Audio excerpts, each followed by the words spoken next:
Hello and welcome to the Gooners podcast. Mike, we're back. It's been a while. All we do is win no matter what. See, I'm starting now, and we'll probably be banned from YouTube for you singing. For either for me singing or for copyright violations or me singing copyright violations. But yeah, we didn't pod last week because I was in New Orleans with my wife and about 300 other crazy drunken Gooners at the 6th annual Gooner Gras. And you know what the question I was asked the most is, Andy? Why is your wife married to you? She's way too hot for you. That is one. That's not the one, but that is one. It was how big why is the fuck? Dick? She's way too hot. It was why the fuck aren't you wearing pants? Yeah. But then the second question was, where the fuck is Andy? And I had to tell the truth. Like this is the only 80 minutes a week that we're friends. Yeah. And not even every week. So seriously though, every Gooner Gras gets better. I can't highly recommend it enough. The guys and girls in New Orleans do a tremendous job. Put it together. February 6th, 2020, Craig. Mark your calendar for Gooner Gras. It's going to have to happen. So quick shout out before we get into things. A couple people who really did have nice things to say about the pod. It's always nice when you get to meet the fans in person, you know. And you have fans? They're your fans. I carry the message to you. So, yeah, of course, I met Mike Hernandez out there. He's in the chat room. Mike, lovely guy. Great to meet him. Spent some quality time with him. We slept together. Monchi from El Paso, the whole Border Cannon supporter club. You'll be hearing from them in the future on here. And this guy, Joey Murphy, I met, says hi. Really well-behaved AF, this guy. I don't know what got into him. So yeah, we have another episode of podcast crossover to get to today. Whenever we go missing for a couple of weeks, you know, we like to welcome in our good friends, and we've got one, soon to be two, founding members of the Same Old Arsenal podcast, lifelong buddies who we've known since we were little podcasting fetuses. We're going to grow old with these guys. So welcome back, the one and only Craig Scott, founder of Same Old Arsenal podcast. Hello. Good evening. Good afternoon. Yes, please. Give us that. Actually, now we're getting shut down for copyright violations. Mike, you failed to introduce him as Lee Judge's text us saying the less famous half of a Same Old Arsenal. Well, you know, I was going to call Lee. Listen to me. If it wasn't for me, Lee wouldn't be famous. I think there's a lot of truth. There's some truth to that. There's a lot of truth to that. And I was going to call him your newfangled sidekick, but he's been too busy shaking off, fans and autograph seekers. So he'll be here probably about 8:30. Is that? Have I used that correctly? He was actually at the boxing last night as well. He was at the Chris Eubank versus James DeGale fight, and I texted him. I said, "Mucking about, muck it." I was actually joking. We've signed many autographs, and I got a text message back saying, "Yeah, a few." Yeah. No, the people, he said people came up to him, and his seats were shit for someone of that level of fame. So he's not with us yet, but he is kind of with us with his half pint right there. So we'll go into the little, the ribbing that we had planned on doing once he gets here. So you host a little podcast called Same Old Arsenal. I do. When we started out 3 years ago, we patterned this podcast after that podcast, even though technically it hadn't started yet. But we knew, Craig, we could see the talent. We knew, and I know I speak for Andy when we say how proud we are of your success. You guys have 5-6 million views a week. Oh, well, I wouldn't go that far. If I had 5 or 6 million views a week, I wouldn't be sitting here, mate. I deduced that number. I did a little quick math because Lee Gunner told me you had about half as many views as him, and he said he has 12 million. So I was just going with that. No, we get about, I'd say, across the platforms, because we upload to we do the podcast. Oh, you don't have to disclose this. We do the podcast live like you do, and then of course I'm sure you do as well. We then post the audio to SoundCloud, and then SoundCloud posts it out to kind of everywhere. So across the board, I mean, we're on Spotify now, iTunes, Acast, Right, so 4 million. Let's just go with 4 million. Yeah. And then, across the board, I suppose on all platforms, we're getting about 10,000 listens a week. Well, and they're 10,000 deserved listens because it's a perfect combination of like Arsenal. True, I mean some lifelong Arsenal people. Well, thank you very much, lads. I appreciate it. Yeah, you know, I was going to actually describe it like in very detail, but I think Andy's actually just covered it pretty well. It's really good shit. And recently, you've grown your ranks. You've added Graham and Harry. Harry was on with us a couple of weeks ago when we had our technical difficulties concept show. Oh yeah. Well, Harry, I met. Harry, I met on Twitter actually. He was on here a couple of weeks ago, wasn't he? I met him on Twitter and we got talking, and I invited him on one night and had a chat with him. And after I'd finished it, I said to myself, do you know what? He's a kind of fellow I could really do with. You know, it's all very well. At the time, it was just me and Lee, and it's all very well listening to me and Lee slag each other off every week and find it funny and this, that, and the other. But I wanted a bit of seriousness to come along with it, you know. And Harry is fantastic at everything he does. His tactical analysis, his player analysis, everything. He talks sense. He doesn't let anyone change his views or change his judgments, you know. And I love him, and he's become a really good friend over the past year or so. Yeah, he's a smooth operator. He's doing a lot of media, as many Arsenal podcasters and bloggers do. I mean, he's actually commentating as well over here on national radio, you know. So he's doing, you know, he actually, funny story, he actually commentated for Liverpool Arsenal at Anfield. You know, and it was funny. He sent me the snippets after the game, and proper, yeah, put on TalkSport. Was it up for grabs now? Was that him? I didn't realize that. Oh no, that wasn't him. No, that wasn't him. He was just behind the goal, Mike. He was just behind the goal. He was in a crib that was posted right behind the game. But listening to him commentate when Liverpool scored was quite funny. But it was even funnier when Maitland-Niles put us 1-0 up. You could hear it in his voice that he just wanted to jump up and down and scream, you know. But he had to remain composed and unbiased, so it was quite funny. But yeah, he's a top boy, and it's a pleasure and an honour to have him on our podcast. Well, I just want to give a shout out to the people that are in our chat so far. We've got David Ziegler in there, and we will be getting to him shortly. We've got Eric Newcomer, Rashid Abdi, who asked, "Where is Voldemort?" Voldemort will be here shortly. We've secured him starting at 8:30 UK time. I see the resemblance, though. I mean, I don't know who he's talking. I don't know how I knew who he's talking about, and I want to give a very special shout out to my favorite female listener of this podcast, Miss Milan Hernandez, who is just an absolute superstar. So, thanks for letting your dad come to New Orleans and join me. But so these are great additions. So now you've got a roster of 4. You guys look at Andy, hold on, take your earphones out for a second, because if you're looking for like a 5th, like a court jester type of like American fat, type of correspondent, I know Mike, he wants his ratings to continue going up. Next week he'll be like, yeah, we're down to about 2,000 hits on all platforms.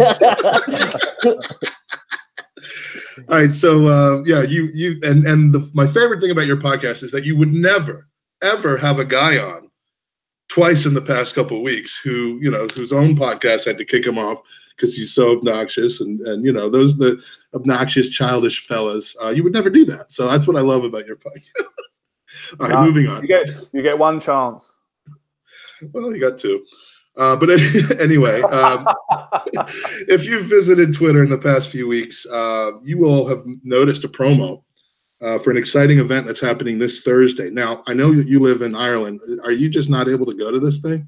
Where's this? Where's this? At the Islington Sports and Bar and Grill. Unfortunately, because I do live in Ireland. So, unfortunately, when things like that come along, I can't always get to it. And especially this one, I got told about it last week. Getting time off work, booking flights, this, that, and the other. It's very. You want to tell us about it, or do you want me to wait until Lee's on? Because I know that he's heavily involved in this. No, we can tell you about it now. I don't want Lee to have all the glory. Go ahead. And we have another technical difficulties issue. Craig, you there? I am. Hello? Yep. All right, let's do it. Tell us about this event on Thursday. Yeah, you're good. So the reasons, basically, it's a night that our sponsors are putting on podcast. So it's a Legends. They're doing a Legends question and answers with Kevin Campbell and Nigel Winterburn, and proudly we are going to be involved. Lee is going to be up on the stage with Kevin and Nigel answering some questions. Graham's going to be there giving his tactical analysis on how to beat Tottenham, and Harry will be there as well.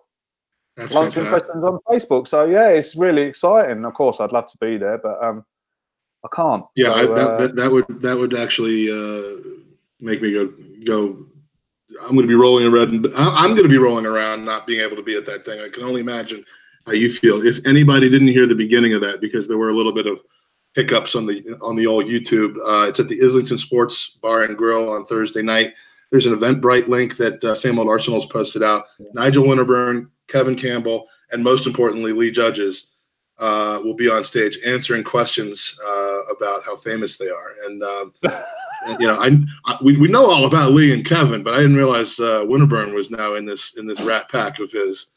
How do you it's the first off? I've heard of it. So, yeah, so I don't know. I haven't spoken to him personally, so who knows? But I don't think the thing about that thing, Kevin, right? You know yourself. You've met Kevin before in England. Kevin's just like one of the boys who just happened to play for Arsenal. There's no diva about him at all. He you know, I speak to him on the phone, text messages. He's just like me mate who got to play for Arsenal. You know, it is kind of ridiculous when you think about it. But I mean, well, you couldn't be more correct about that. I mean, it just, you know, it kind of sounds like, you know, hey, we're tooting our own horns. Like, yeah, we're mates with that. Everybody that was at the pub that night was instantly in his circle. Like it's just It's a really, really, really nice man. Always helped us, you know, and he's always retweets us, pushes us along. Comes on the show every now and then. So he's great, and he's, like I say, he's a really, really nice bloke, and much respect to Kevin. Well, if there's slots open to be able to go to that event, I would highly recommend it. It sounds like it's going to be a great time. We got a bunch of Arsenal to catch up on, but before we do, I just got to get something off my chest. I am chuffed beyond belief about Monchi. You guys understand what Monchi is? I mean, fucking Monchi. I don't care if we're in the wrong European competition right now. I don't care that we're barely in the top 4. I don't care, you know, that we're out of the FA Cup right now, because salvation is on its way. Andy. Yeah. Monchi. Do you understand what I'm talking about? It's going to be okay. We're going to be all right. Monchi's coming. Well, is it official? Supposedly, maybe. No, official? I don't know. Well, no, not yet. You know, once it's official, I'll listen to Twitter and I'll figure out why I hate the guy, because that seems to be everything with Arsenal. And we'll compare him to Sven Misseltat, even though they're not in the same position. Yes. So let's just wait till it's official. Let's pump the brakes. I don't know, man. I don't know. I mean, Monchi just has me beyond belief. So we'll talk about Monchi a little bit later on. I just like saying Monchi, obviously, but since we last potted, we shit the bed in Belarus. And then we removed a large portion of the shit from the bed a week later, and we're through to the final 16 of the Caribbean Europa Cup. So let's quickly cover BATE. We really don't have to spend a tremendous amount of time on it. We won 3-1. Craig, it wasn't flashy. We got 2 goals from defenders off set pieces. Gave up 1 goal off a set piece because our defenders prefer scoring than defending. And then a pretty lucky own goal. So not exactly a 2-leg performance that's going to make most of the remaining teams shit in their pants. But I do recall also having a pretty unimpressive round of 32 last year against Östersund, including a loss at home. And that didn't matter because we went on to fucking win that competition. I thought, maybe. No. Okay, but... Well, nearly. We were the nearly man. But I mean, we don't need to break down the game minute by minute with our tactical noose. But give us your thoughts on the tie in general and how you feel coming out of it. it was obviously a game we needed to win, and we were under big pressure. Obviously, a lot of people were talking about the Usselston's result last season, but we'd done the job away from home. But at the end of the day, we still got beaten over a 90-minute game.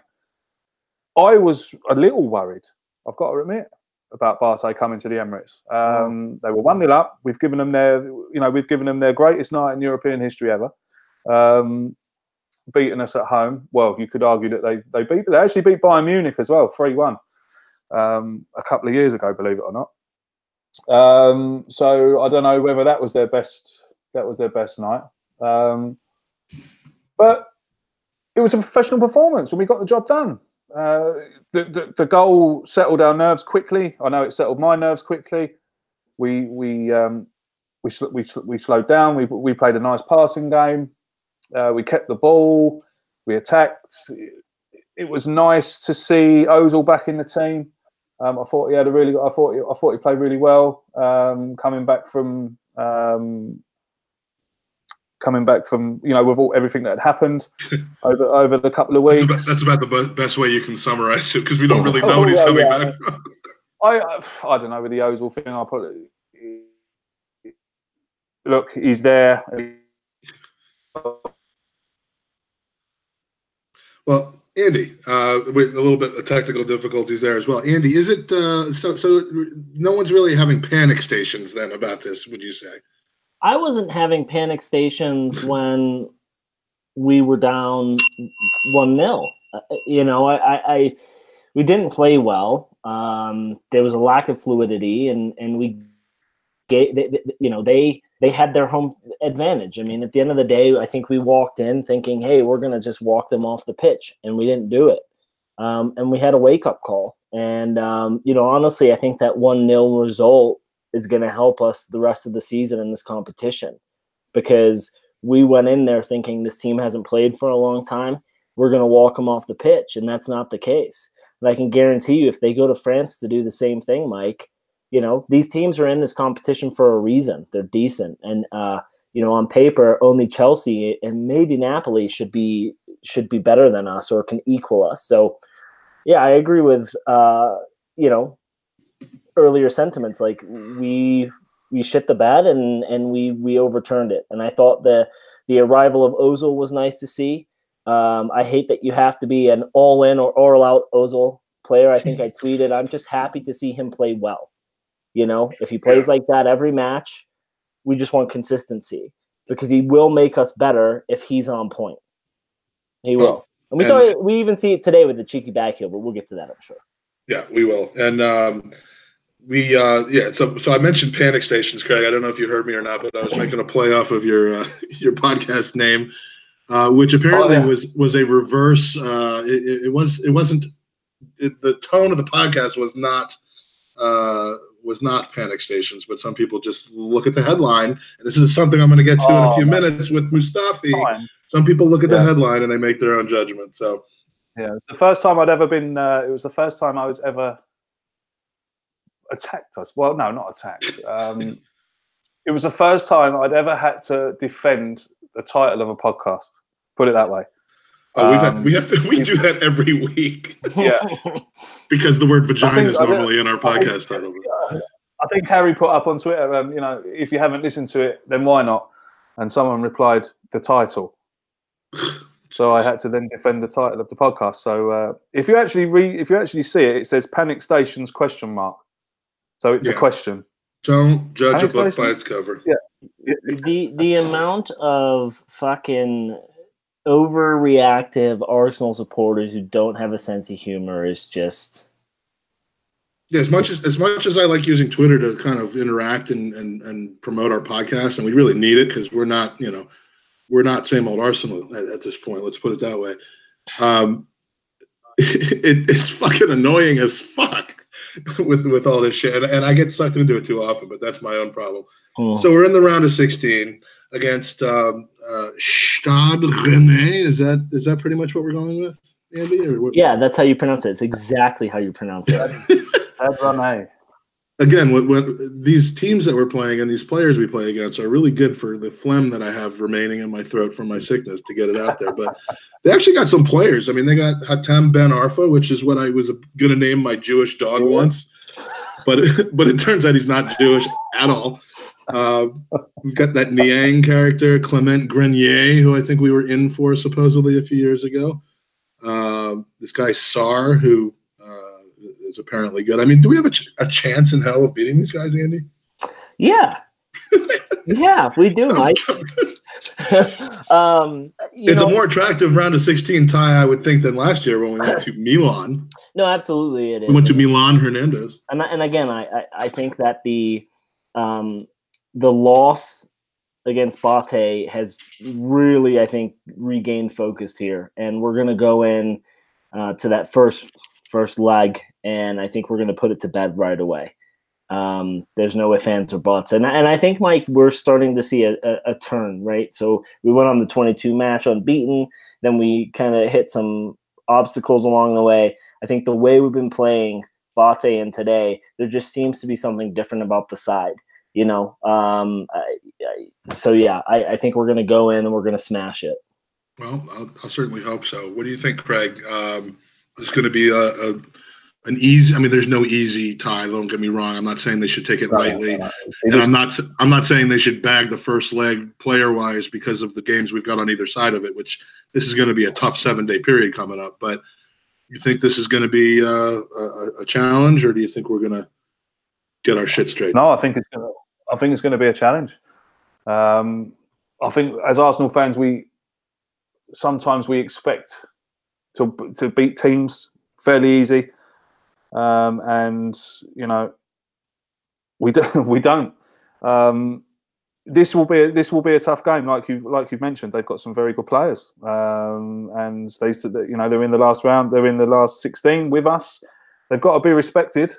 But I think we'll go through over the 2 legs. I think the big advantage now. I wasn't so confident when I found out that the first leg was at home.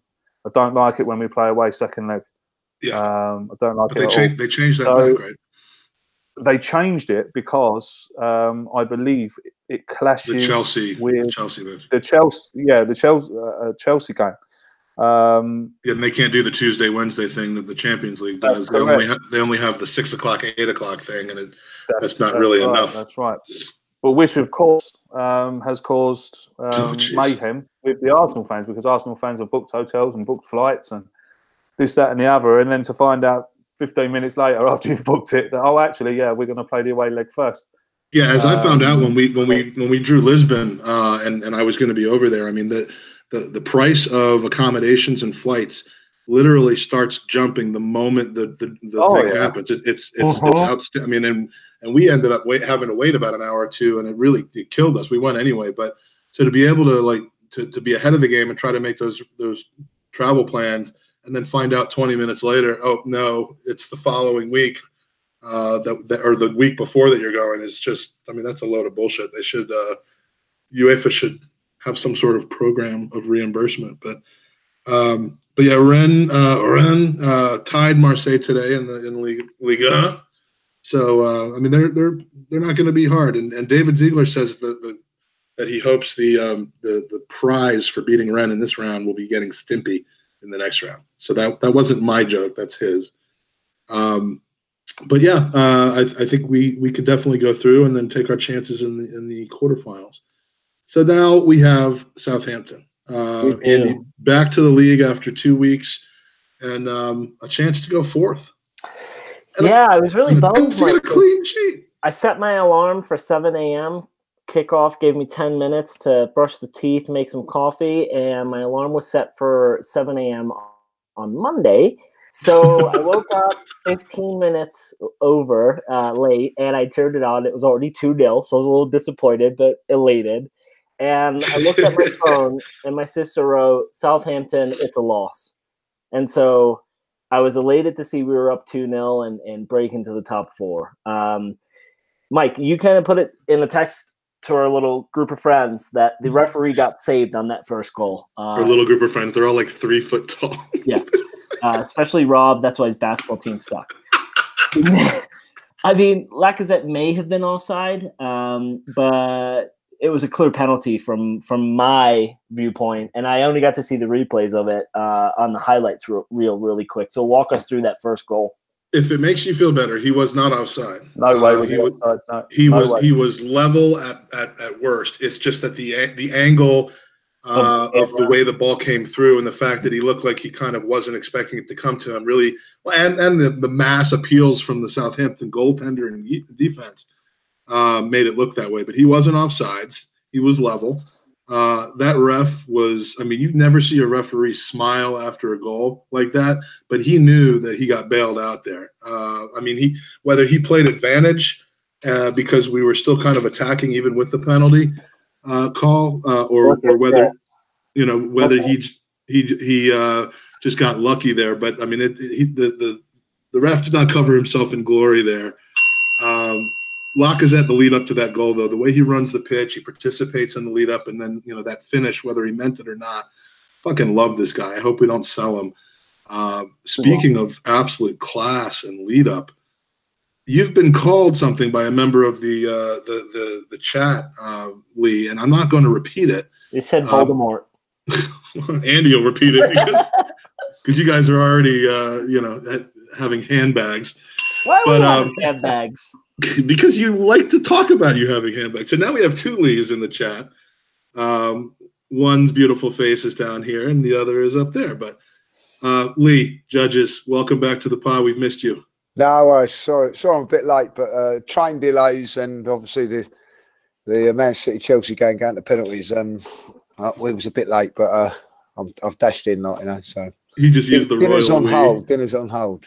We was a bit late. I love that. The lead judges company was too late. So we're going to take a step back a little bit. We were just covering the beginning of the Southampton game. We've already blown past BATE. So if you want to add anything to BATE, please feel free. Yeah, I'll add something to it. Like, glad it's gone. Like, yeah, move on. Like, okay, good. I understand you lived the dream of a certain colossal chig this weekend and added a player to your collection. Who and whose dad did you meet this weekend? Where were you? And do you have anyone left other than Cliff Baston that you haven't met yet? Wow, this is it, like, you know. So yes, I met Alex Iwobi on Thursday, like, you know. So which is really nice. So now, when you say you met him, like, people say, "Hey, I met Granit Xhaka a couple weeks ago," and what they're referring to is I stood outside his car and yelled a bunch of angry shit at him. I'm guessing that's not the type of meeting that you had with. Well, sort of, because what happened was we see his dad, and we know his dad quite well. Like, I know his dad quite well from the games and everything. Like, and he was waiting, and I said, "Oh, how you doing? You're all right?" And I said, "What are you doing here?" He says, "I'm just waiting for Alex to pick me up." So he said, "Wait here. We'll just be here in a second." And he pulled up in his Range Rover, and yeah. So he introduced us to Alex. So I know the answer to this, but Alex Iwobi fully knows name. Facial recognition, knows who you are. Listen, I've just got to jump in here. This is not how that went, Mike. I can tell you exactly how that went. Please try coming back on camera. I know you've done this to make sure your audio doesn't blank out, but we need to see you for this. Lee saw Alex Iwobi's dad. Right? Nice glasses, by the way, Craig. Thank you very much. Alex Iwobi's dad went, "Oh, Lee Judges." Hang on a second. Alex, you're never going to guess who's here. It's Lee Judges. And Alex went, Is he?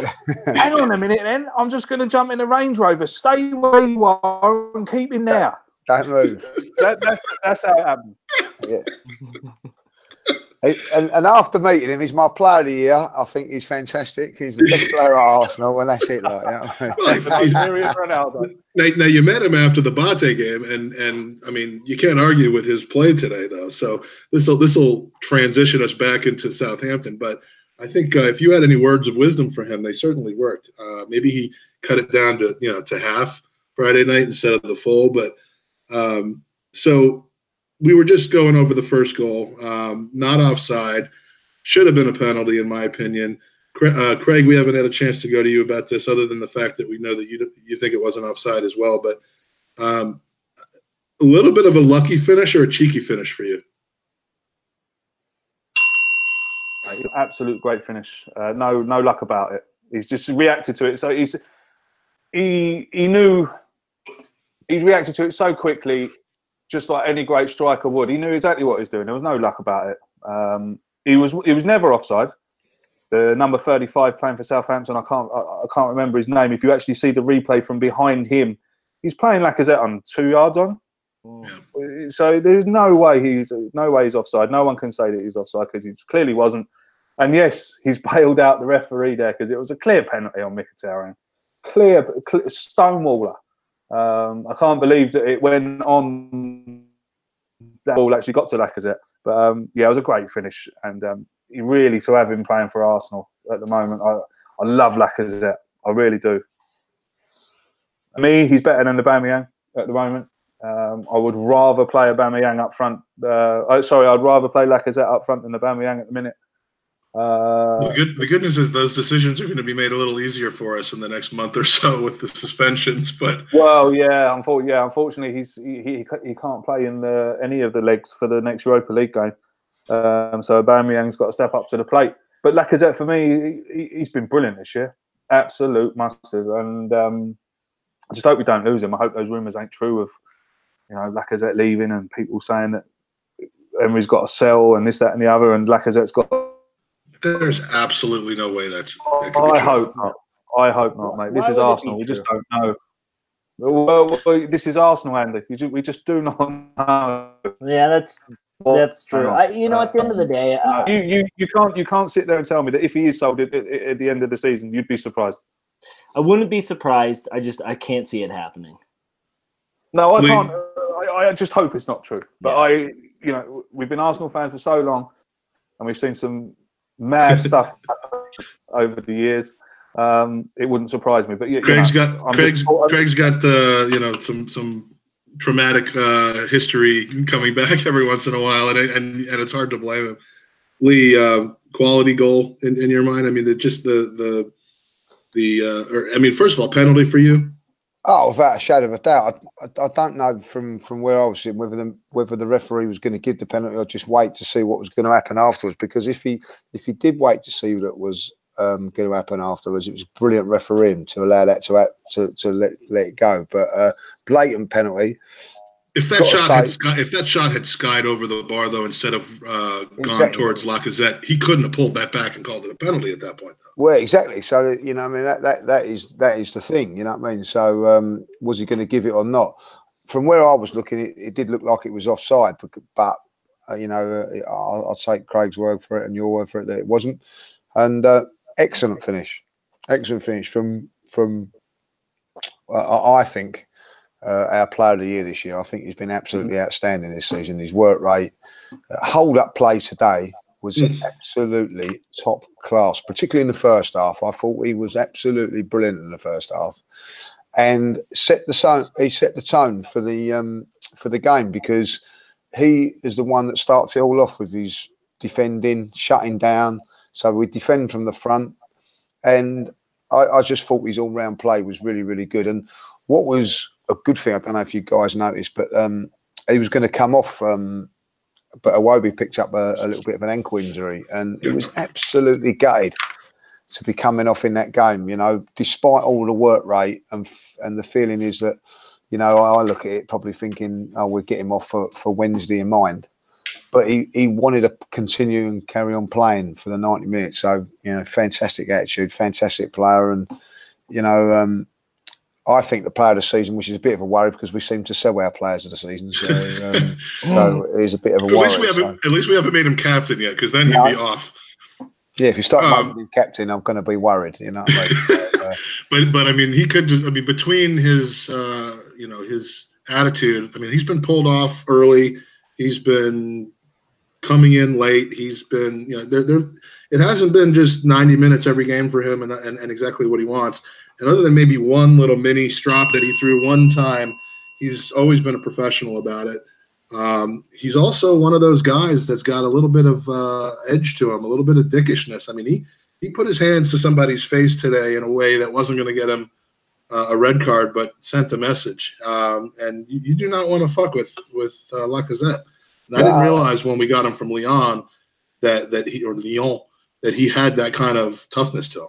Well, I think it's a good thing to have. We need a few players like that. But what I've liked about him is that that he can be a bit like that. But his actual professionalism has been fantastic this season. You know, he's never sulked when he's come off. I think on more than one occasion, I think you guys would have to agree that he probably shouldn't have come off, but he has. And he's never sulked, never gone bad about it. And I have to say that there are a few guys in this team that professionalism has been fantastic. You know, from Aaron Ramsey, even people like Mustafi, who I think's not been great, but you cannot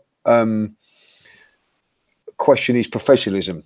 And you know, from Iwobi, you know, to Monreal was another one as well, and even to Petr Cech, you know, has been left out of the side and has not sulked, and you know, shown tremendous professionalism. So, you know, as much as we sometimes criticise these Arsenal players, they have got some good sides to them, and perhaps that's why they are professional footballers, because of that attitude. So, and Lacazette, you know, even Aubameyang today, you know, left out of the side as soon as, I don't know if you see it, but as soon as Lacazette scored, he was off the bench, running into the halfway line, and couldn't wait to get involved with the celebrations, which brings Cardozi, who's been left out, a 19-year-old kid, doing the same thing.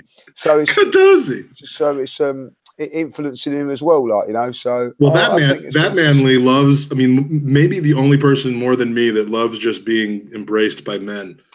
Yeah. I mean, he could just see him. He was basically going around the outside of the Aubameyang Lacazette pile, just trying to get involved. And when he's on the pitch, he's the first guy to grab everyone together. And I don't know why that affects me so much, but I just love that kind of enthusiasm. It's great to see from a teenager, Mike. Great to see that from a teenager that he's being influenced by good professionals.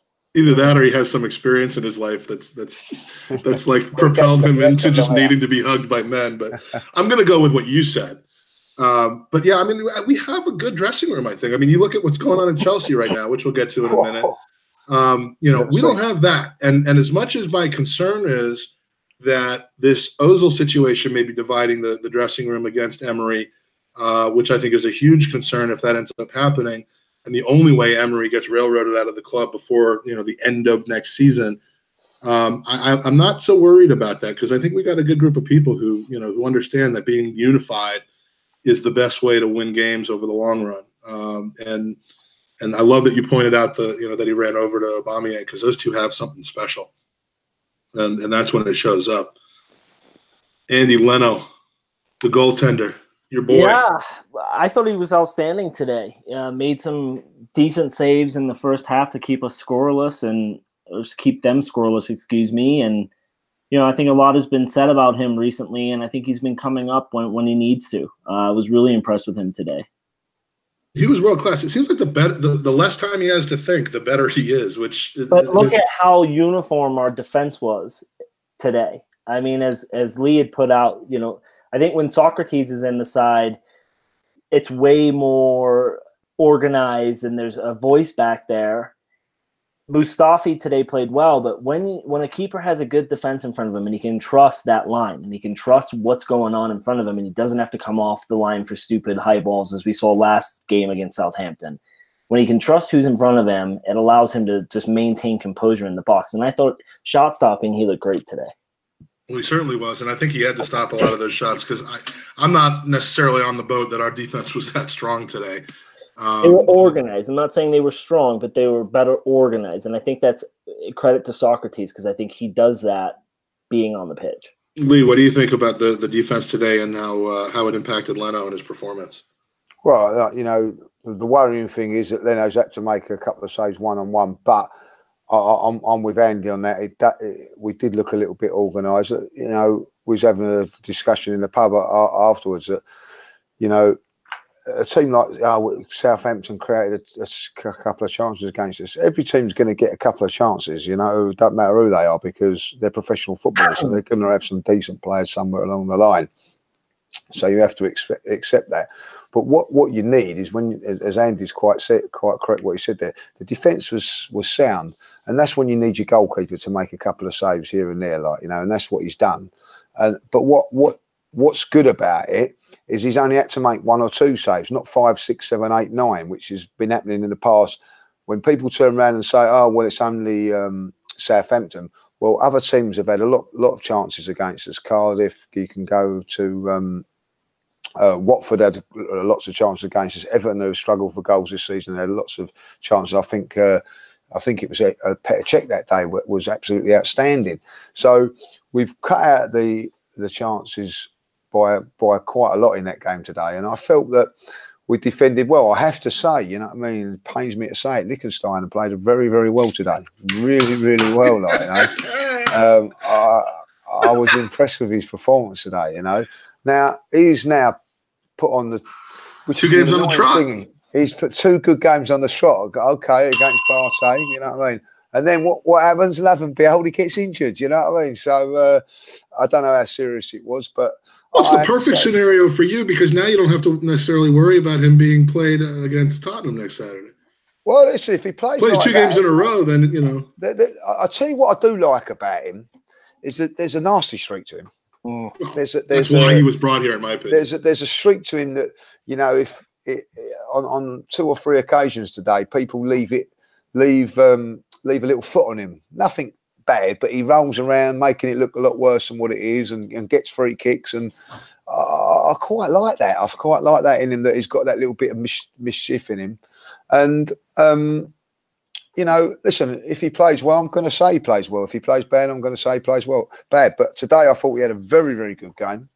And when he was going off, I turned around to Jack and said, like, you know, oh my God, like, you know, he's going off. You know, I was disappointed. So that just shows you, doesn't it? Like, how many glasses of champagne did you have? No, I was sober. You know what I mean? But no, you have to say how it is. I thought he played really well. I'm not Shaka's best fan, but I thought he had a great game today. When players play well, I think you've got a right to praise them. And if they have bad games or you don't rate them and they play well, I think you've got to give them that praise they deserve. And I think Liechtenstein and Shaka today and Mustafi all come in for a lot of praise today. Now, let me ask. We got the positive podcast today. I love it. Let me ask each of you this question, because maybe I'm the only Arsenal supporter that feels this way. But at halftime, when Charlie Austin came on, I thought, all right, we're going to lose this 3-2. Just assumed it was over at that point. Am I the only one that thinks that way? Am I the only one that ran to Coral to place a bet on that? Oh yeah, that's it. That's exactly what I did. I went on my phone and I said, right, what's Charlie Austin next? Did you really do that? I did. I had a look, yeah. What was the odds? 12-1. That he would score in the second half, any goal? Yeah, any goal, yeah. Oh my God, I would have not had a home left anymore after the bet I would have put on that. But people are worried about that, but you have to say he never really got a kick, did he? He didn't. No. Really. So he only had one header, didn't he? Yeah. So you know, basically, looked after him really well. So I'm not.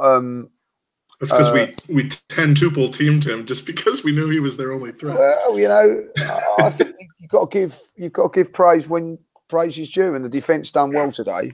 It's a clean sheet.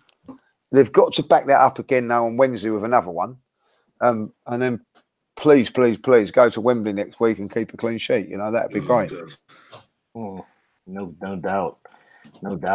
Shane Long not being on the lineup. When I saw that, I don't know if he's been hurt for like 3 months or if he's just not good enough. But when I look at the 18 and I don't see Shane Long's name in there, I had a little pre dribble. Well, them two caused us all sorts of problems, didn't they? They do. It doesn't matter which team they're playing for either. It could be QPR. It could be. But you know what? Any striker that's going to run diagonally across our back is always going to cause us a nightmare with this defense right now. And he is just unbelievable at doing that. Mike, we had a pretty slow and sloppy start to the second half. Some key passes were leading to shots on goal. I think Xhaka had a pretty dreadful pass that was intercepted. It must have been the only one of the day because all the stat folks that I saw posting stats were like 95% completion or something. Well, then the other 5% were just dreadful. But you would think with what's up with us, but 5 minutes before halftime, 5 minutes after halftime, we are just a different team. There's just a lack of composure before we go into the tunnel and when we come out of it, and that's nerve-wracking to me. It is, and it's also, to me, that's coaching. That is, I mean, if there's going to be one criticism I'm going to levy on Unai Emery and his team of coaches, it's that you can't have a team that has mental lapses in important moments. And we've talked about how many goals we've given up in the last 3 minutes and injury time of both first and second half. So I don't know what the issue is. Craig, solve this for us. I can't solve it for you, mate. I can't solve it for you, but yeah, Andy's right. Always 5 minutes after half time or 5 minutes before half time or going into injury time, we seem to be. It's just like we've a little lack of concentration, and it takes us 5 minutes, 5-10 minutes to get going after each half. I mean, I can remember always my dad saying to me, "Arsenal play better when they're 1-0 down," or "Arsenal, it's all right, don't worry, it takes us 10 minutes to get going." You know, that kind of thing. But at this day and age, you can't have that. You've got to be switched on straight away. You've got to be switched on as soon as the whistle goes. But I don't know what it is. But Andy's definitely right in what he says. I mean, I must say, Xhaka had a really, really good game today. But what was he doing there? Trying to give the ball back across. I mean, you know, it's schoolboy stuff. Do not pass the ball across your own goal. There's no logic, and especially. None at all, and especially him trying to chip pass it to someone as well to make it even worse. You know, just get it out, Granite. You know, just if you've got to hoof it up the pitch, hoof it up the pitch. If there's no one on, just hoof it.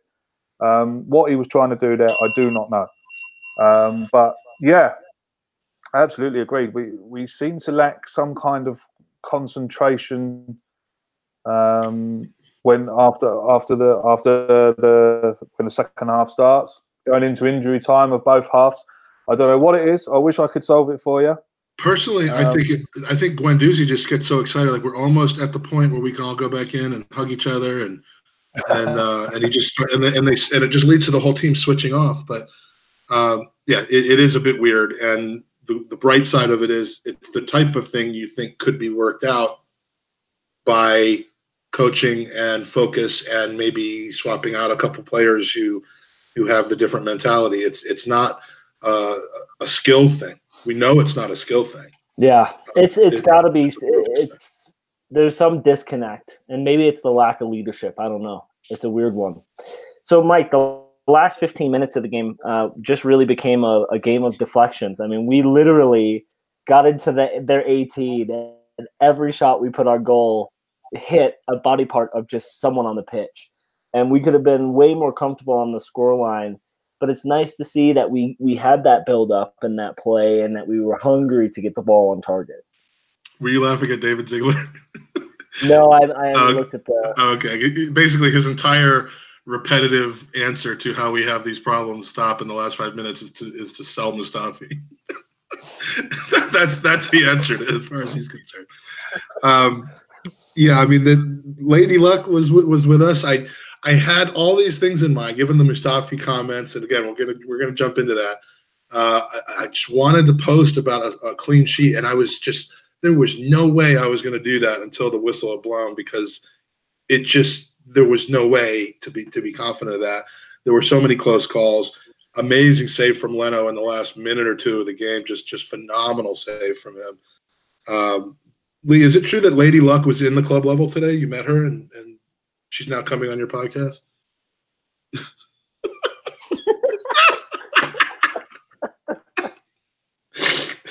That was an interesting reaction. Let's round robin it quick, boys. The number of words that we got with our original payment to Lee has run out, and now he's just giving us facial expression. You don't talk when you watch the game in club level. You don't talk about football. You talk about economics, and money, and and Brexit as well. I think Brexit popular. Yeah. So Lee doesn't talk about football when he goes to club level. Let's talk a little bit more football, Lee. I'll start with you real quick, round robin. Who's your man of the match today? My man of the match today, without a shadow of a doubt, for me, because we kept a clean sheet, he come back with Socrates. I thought he was brilliant today. I didn't think he put a foot wrong. I know people will say something against Southampton. I thought he played really, really well. I thought Iwobi played well today. As I said, Lacazette I thought was outstanding in the first half. But I thought for the whole 90 minutes, Socrates for me was up there, and it's good to see a defender defending. Mm-hmm. I know that sometimes we criticise, and I'm always criticising our defending. So, but when I see good defending and I see a player cover the ground, not only cover the ground but read the game as well, and then when had to make the challenges that he had to, I thought he was outstanding today. I don't know what you guys think, but for me it was Socrates. It was actually nice to see 3 or 4 players that could have won it. Yeah. Instead of just having one outstanding. I mean, Leno could have won. Leno played well today. Iwobi, who we haven't spoke about much, I thought he had a great game today. Xhaka played well, very well. He would have had a shout for it. But yeah, I'm gonna have to agree with Lee. I felt very, very, very comfortable watching Socrates today. He organises us. Like Lee says, great reader of the game. He's just a great defender. And to see defenders doing their job of defending again is great. I think he was a bloody good signing, to be honest. I know a lot of people kind of turned their nose up at him when we first signed him, and people even still turn their nose up at him now. But, German New Yorker football specialists. Yeah, I like him. He does exactly what he says on the tin. He's a defender, and he defends, where was just what we've been missing for so bloody long. So I mean, there could have been there was 4 or 5 fellas that could have won it today, but yeah, I'd have to go with Socrates as well, and I'd probably Granit Xhaka a close second. I mean, you're right. It could have been Iwobi until he got hurt, but I mean, he was phenomenal. I even put in our chat group, I'm like, Iwobi is just absolutely killing it today. I don't call him Iwobi anymore. I call him the Nigerian Ronaldo. I call him Lee Judge's best friend. Yeah, you beat me to that one. Yeah. Kolasinac played a pretty good game today. Although, Good shout. Position would you call that? Yeah. I mean, every time I see Kolasinac, he was marauding through the center or the right side. I mean, it was anything but a left back today, which we all know is not where he stays. But like, I mean, it was crazy. I mean, where he was when Lacazette missed that just obvious opportunity when he skied it over the top, and which was set up by Kolasinac coming through the middle, getting a great touch on it. But I'm like, why was he even there? I don't understand it. But he was. The thing I love about that miss though, Mike, is before he even hit it, you could see his face was like, "This is going over," because he just didn't have the shape correct. Yeah, he didn't have his foot. The moment it hit his foot, he was just like, "Fuck!" You could just tell the look on his face because they did a slow-mo replay right when he kicked it. You could just tell he was like, "Well, this is not going in." And it's going to make me look bad. Did you give your man of the match? No, Lichtsteiner could have been the man. I love seeing him have a good game. He scores 100% of the times Lee and I go to games together.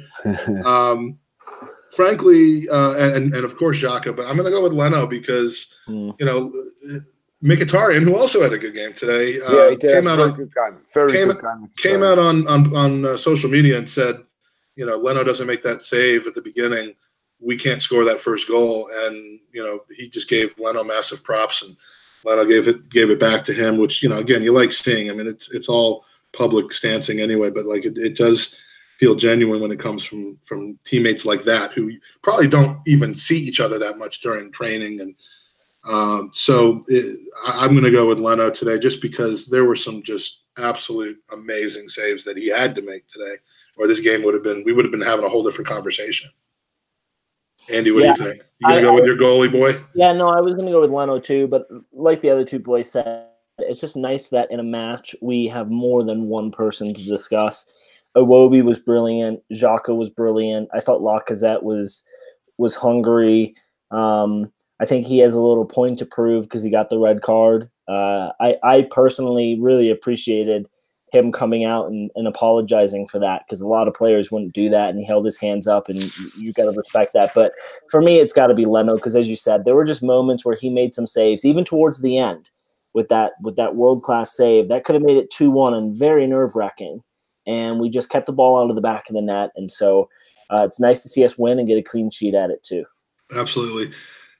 Quick shout out to the chat room. We got Bulgarian Gooner in there. I'm trying to see who's coming. Kerry McCollum, I don't think I mentioned yet.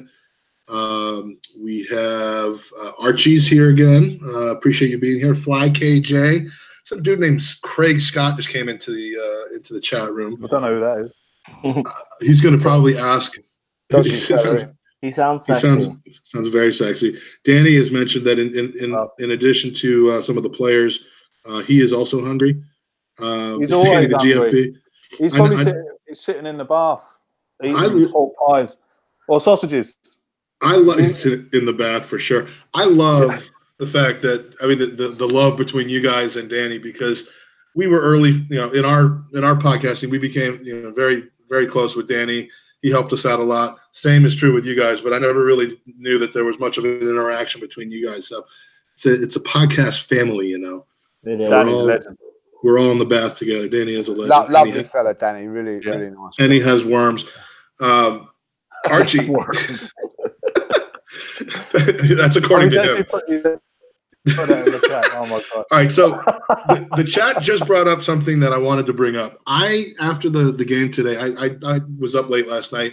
After the game today, I put my head down for a little bit of a nap and missed the end of the League Cup.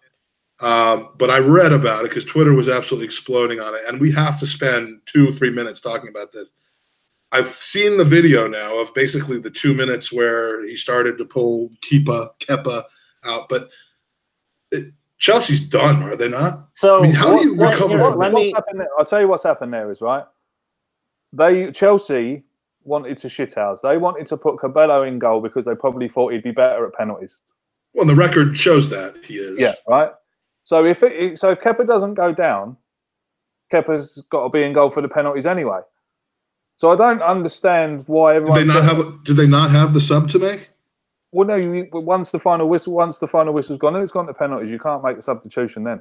But it wasn't. From what I recall, they were just announcing the extra time for the extra period. The fourth official put the board up to make the. But Sarri came out just before we started podding and said that the belief on the bench was he was hurt to the point where they didn't think, and it was a wrist injury, that he would be able to connect or keep the ball out if it were to hit his hand. So the physios reported to the bench he was hurt and unable to continue in the match. But hang on, he went down with cramp.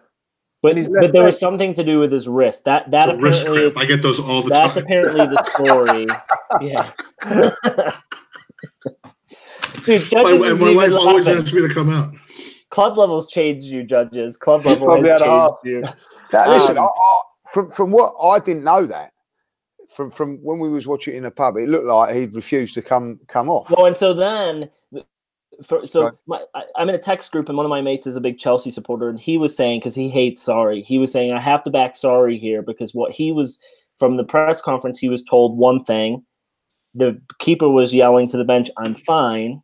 And then you add into the whole Willie being great at penalties, it made it look like a clusterfuck. But one thing, Mike, is Sarri did say, while he agreed with Kepa that he should have been on if he was healthy, he didn't agree with how he disrespected the process. So the only thing I think is that this helps Arsenal, because I think if Kepa gets punished and they bench him, that only helps us. Well, I mean, anytime a team's in disarray and it's a team that's around us and you like to, we want to finish ahead of them, it helps us. Which is why I was so disappointed when Manchester United fired or sacked Jose Mourinho. I mean, you'd like to see those things continue, not end. I mean, if the discussion about the sub, the no, and the yes, if that was about are you healthy enough, then that adds a different context to it. If it was just about I'm bringing you off and you're showing me up, I mean, You would never do that to your manager. 100%. And I could not believe what I was seeing there. But I will say this: if that is the case, then that's fine. If there's been miscommunication, he's going to come off because he's injured. Then he's saying he's fine. I don't see a problem. Wouldn't Sarri like not be as mad if it was Kepa telling him I'm not hurt? Yeah, I'm okay. I just think if he said that he's okay to complete the game, I think that shows he's got a bit of bottle. It shows that I don't see that being a problem. Players have done. I've done that when I've got injured before, and the manager's saying, "Oh, like."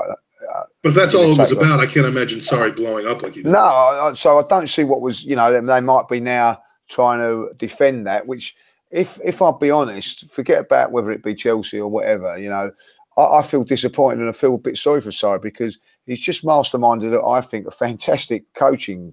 He's just shown what he can do. They got smashed 6-0 2 weeks ago. I thought he put in a very, very good performance today. Defensively, nullified Manchester City and looked dangerous in on the counter-attacks and whatever. I thought Hazard was absolutely scintillating today, what I see of him. Like, I thought he was brilliant. And a little bit of luck, and they could have won that game. And the penalties, as we all know, is a lottery. But it's all sort of been overshadowed by this this thing that's blown up now. And listen, if that's the case, where he's got a player refusing to come off and he hasn't come off, what does that look like if he was upstairs? It's just, I think it's disrespectful if that's happened. I don't know what happened. I don't know if you guys know, because obviously, like, you can't really hear it on the telly or in the pub. But it looked like he was walking home, going home at one stage. He sort of like walked down a tunnel, and then someone said, "Oh, you better come back." I don't really know what was going on. There was some confusion whether he had been kicked off the touchline or not. It was in absolute shock what was going on. I think he was walking off as if to say, "Well, do you know what? If you ain't going to listen to me, then I'm gone." That's what it seemed like, Craig. Yeah. I mean, at the end of the day, I don't think. I think Sarri has got the hump because he took the opportunity. He wanted Kepa to come off. And I think as soon as he saw Kepa go down, it must have been going through his mind, do I put Willy Cabello on there now for the penalties? And when he saw him go down, this is my chance to get him on. I would have put Camilla Cabello in. Sorry, definitely wanted to make that substitution, whether he was injured or not. You could see Kepa saying, I'm fine. He was beckoning him off. Then Gianfranco Zola got up and started beckoning him off. He kept saying, no, I'm fine. Until Sarri absolutely lost his marbles and started throwing stuff. He seemed to be going mad though, Craig, didn't he? Zola as well. He Zola was going mental, yeah. It's an utter disrespect. And I don't like seeing this play a power thing. This is another example of it. No, I'm not coming off. I don't care what you say. I'm staying here. You can't make me come off. I mean, I can tell you now, if I was playing football and, I was a goalkeeper, and if my manager wanted me off and I said, no, I ain't coming off, I'd probably be moved on, I reckon. And that's at grassroots level. You don't show that. I would never disrespect a manager like that on a Sunday league, let alone in a league. No, exactly. That's what I can't get over. Yeah. I can't get. It may have started with an "Is he okay?" But it makes sense now. You know what I mean? Like, it does make sense. I think Kepa knew that he wanted to take him off because he wanted to put Cabello in goal for the penalties, and I think if that's the case, then if that's the case, then that player Kepa's fucked. He's absolutely fucked. Has to be disciplined. You can't do that. Absolutely does. I think that is exactly what happened. I think it's every bit the shithousery that everyone thinks it is. And I think they're coming out now to try to do crisis management. Sorry, look even worse. Yeah. How many times have we seen him get substituted on for the only purpose of to be in a penalty shootout?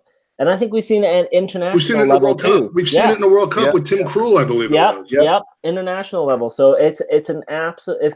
I think you're right. I think they are just saying what they need to say, but we'll find out in a couple days. We will find out in a couple days, because if he doesn't play midweek or at the weekend, then we know why he's being punished. Mike, I just want to announce I'm very proud of this, but Ollie has now just joined his first soccer team. He is 20 months old. And he's on his first football team. And is he playing soccer or football? You gotta. Well, he's in football. Let's just call it what it is. It's the world sport, and I'm super proud, man. It's a proud moment for me. My wife just emailed saying he signed up. That's awesome. What position does he play? Well, he can crack a ball. That's about it. So we'll see. I mean, I think at this age, it's just run around, have fun. But that's it, yeah, all over the place. Yeah. Well, they don't have goaltenders yet at that age, do they?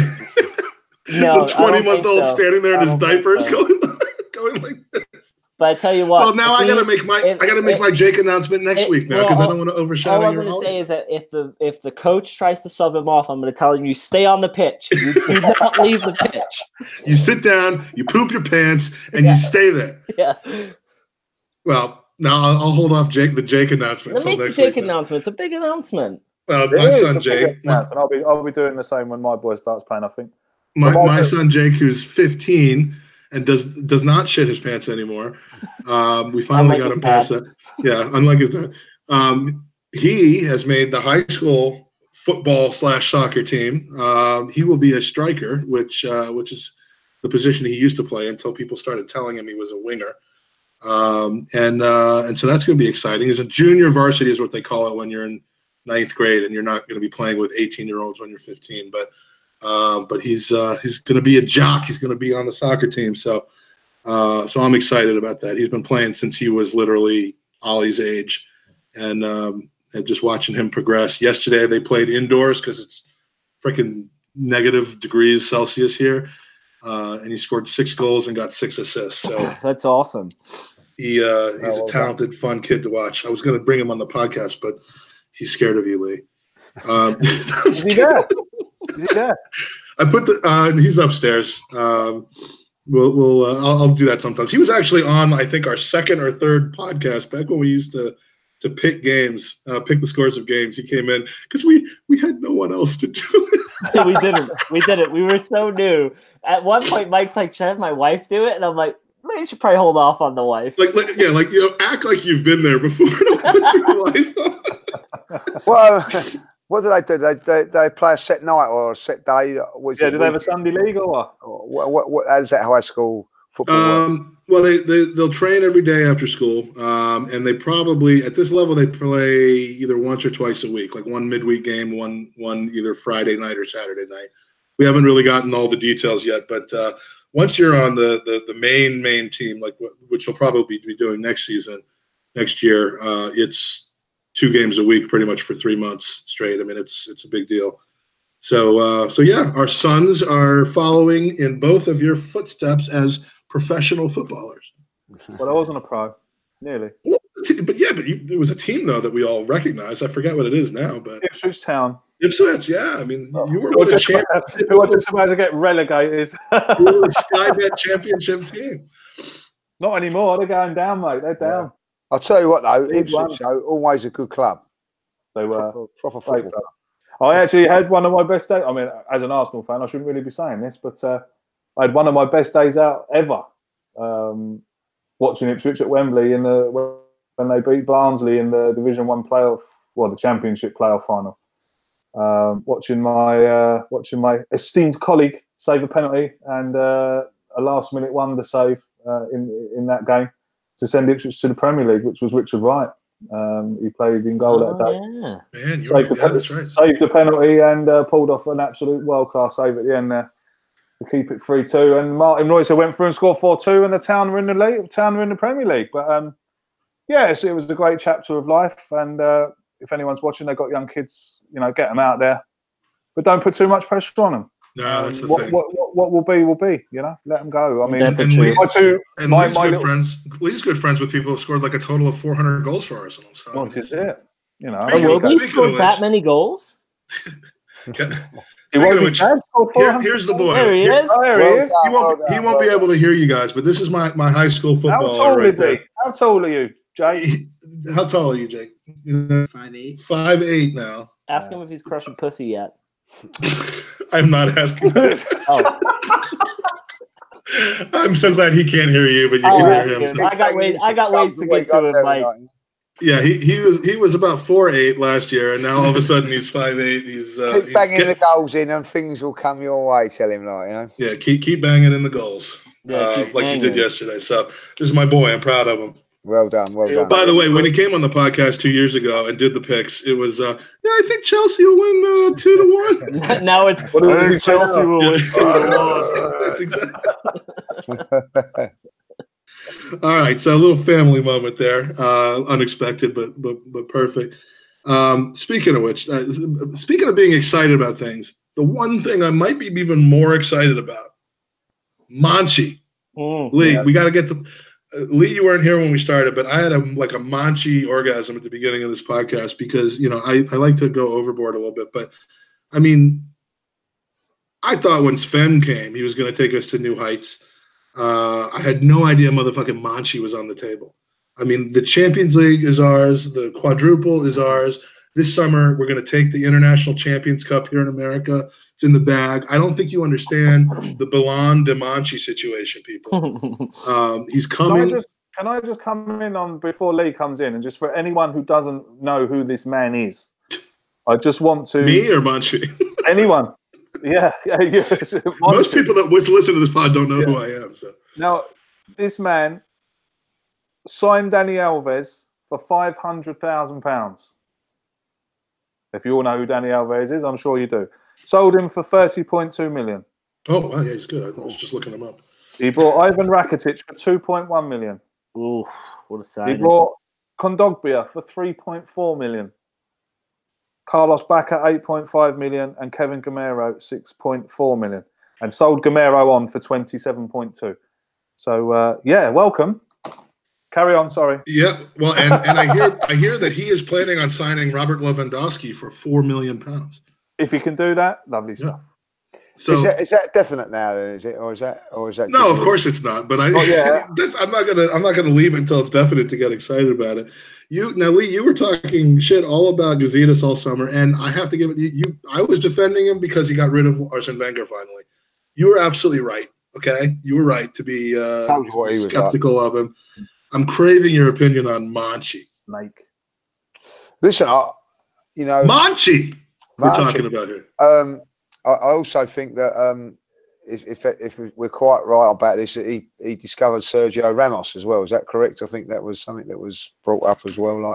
So. I heard he discovered Marco Asensio, but there's a debate about that. Right. Somebody else is claiming that now. But I think when you come to it, it is a little bit of a. I don't know, mismatch what's going on because we've let one go now and then we've not got nobody. And there's a little bit of talk about Mark Overmars again in the papers and all that today. I would not be against that. Not because he was just an ex-Arsenal player, but obviously the Ajax connections. And if the way Ajax go about their stuff, I wouldn't mind Arsenal doing a bit of that. But so if we can get this, what's his name, Monchi? You found a way of mispronouncing Monchi. It's definitely Munchi. Definitely Munchi. For Lee not to mispronounce a new player or a coach's name, the guy's name literally has to be Lee. I mean, that's the only way. We was in the pub today, right? Lee is coming. And Arsenal being linked with the Crystal Palace right back. Yeah. And that's how he's. Oh my God, that's going to be a. Can't he just have an English name like Smith? Oh no, you know what I mean. So at the end of the day, when we're talking about, if we sign him, you guys have to go directly on that pay service. I know his first name's Aaron. But at the end of it, at the beginning of the conversation, he was the Crystal Palace right back. At the end of the conversation, he was the Crystal Palace right back, and that's it. It's just like, my God, it's these names that are really going to test us, So. But hopefully we sign Chilwell or someone like that, you know what I mean? Because I can do that one. But you can get behind that one. Like Machi, whatever his bleeding name is, Monty Python says Bulgarian. Record, isn't it? If you have a look at what he's done, he's got a fantastic record. What he's done at Sevilla and all that, So, we've got to get somebody in that's if we're gonna go down that route of finding gems, and. When the names that Craig just wheeled off there, is fantastic. Well, not only finding gems, it's not getting. I don't want to use the word. Not getting raked over the coals in the transfer market. Exactly. on both ends. I mean, which we're still getting done, by the way. We're still getting. It is. You know, we had a conversation today, which is, you know, or was it Thursday, when a fella, I don't know his name, was talking to me, and he said, you know, I'll tell you what sums up Arsenal transfers, Lee. And I went, yeah, what's that? He says, we get Liechtenstein from Juventus for nothing. Great deal, like, you know. And we give a Ramsey for nothing, you know. I mean, it's unbelievable, isn't it? Like, I said, what a great deal that is, like, you know what I mean? So, and they're like on the same wage packet right now. Yeah, so yeah, you know, and that seems to be what's happening with us. You know, I feel that we might have got the wrong end of the deal on that one, like, you know. But yeah, so if someone can come in and change our transfer policies and put it into a good good format or something like that, I'll be well and truly happy. But whoever that will be, whether it be Monchi or Mr. Overmars, I'm happy. I would prefer, you know, as much as I love Mark Overmars for his tenure, I would prefer someone who's been in the industry on that side of it for a little bit longer, you know, because you look at like how Man City signed Jesus. How many teams were realistically in for a player of that quality? I mean, that he was scouted. I mean, he was, you know, he came in and made an impact right away, and that's what we need. And his fee wasn't that large, you know. So that's what we need, is just someone who not only can find the players, but the negotiation portion of it too. And we know that who's the gentleman from Barcelona? Like, is it Raul? Yeah. I mean, he seems to be the guy who's going to cover that. But that's the gentleman from Barcelona. That's what we need, is because we've always just been ridiculously raped in the past. We need someone who can just go through and really. That was the word I was trying not to use. Oh, well, yeah, well, you know. So the chat we is have been stitched up, though, haven't we? I know, like, we have been stitched up. I mean, look, Juventus have raked us over, like Szczesny. I mean, we're just a laughing stock to them. Hey, how much do you want for that keeper? 12 million. Yeah, I heard 17. I heard they made an offer of $4 million for Torella. Craig's in the chat going through the catalog of what Lee calls people. Cadozi is my favorite one. It's not really that hard. Guendouzi's his name. That's not what you said. You called him Codozi. I've had a beer and I like, you know what I mean? You can't say that. You know? Blame it on the beer. Who's Liechtensteiner? I think I'm drinking a can of Liechtensteiner right now. Stefan, all right? There you go. Like, Stefan, right, you know Danny says that Monchi's full name is Ramon Rodriguez Verdejo. So would you prefer that to Monchi? I'll just call him Muchi. Muchi Glacius. I think we had the same problem when Klosniak signed, didn't we? We just called him, what did we call him? The Beast. But I used to call it, first of all, it took me a year, but I used to call him the Tank. But now I can say Kolasinac. Hey, there you go. Saeed Kolasinac. All right. So we got to drag this down a little bit, because I got into a little bit of a tit for tat with some people yesterday, people who we like and know. I'll come right out to say I got a little bit of a respectful argument yesterday with Colin on Twitter over this Mustafi video that's come out. And I've gotten kind of a snippet of some of your opinions, but I really want to get the full deal. So Mustafi gave an interview recently. I'm not actually sure how recent it was, probably within the last week or two, on Sky Sports, which a lot of people received pretty severely. It's not surprising, because Mustafi is really one of the biggest Arsenal triggers right now since Squillaci and maybe Monchi. But I'm going to explain myself and then kind of see what you guys think. Did he say the words, "I don't mind conceding goals" in the interview? Yes, he said those words. But was that the context and the intent and the meaning of what he said and the sentiment? Fuck no, it wasn't even close. And so I see a tweet from Colin yesterday, and we love Colin. We're going to have him on sometime very soon, I hope. He said, "Did you see Mustafi's comments from earlier?" And I hadn't. So, you know, it was what are these comments? He said, he basically said he doesn't mind conceding goals. Make of that what you will. And so I immediately called bullshit. I'm like, Mustafi, for everything that he is, there's no way that he's actually going to come out and say that with no context around it, no misunderstanding like that. So first, he said he's playing from the back. They're playing from the back. They're trying to get defenders forward. It's the way Emery wants to play. It's the way the players want to play. But it's not easy. It takes time, and it can leave you exposed in the back. The interviewer then asked him, he says, as long as we're winning, you don't care if you concede and don't get a clean sheet. And he said, yeah, as long as every game is 3 points and as long as you get the 3 points and you win, at the end of the day, you don't care whether you concede or not. Are those perfect words to say? No. Would I prefer, like Chig came in and said on Twitter, Tony Adams would never say that. Martin Keown would never say that. You're right, and I'd prefer that. Tony Adams was a pathological winner.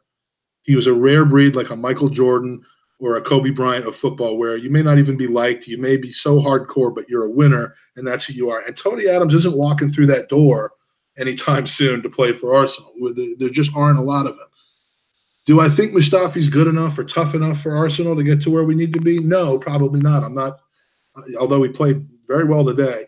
My beef is that people take these comments, this happens all the time in the media, and they take them out of context and they weaponize the comment to create a problem where it doesn't exist. So, I mean, I don't believe for a second Mustafi doesn't care about conceding goals.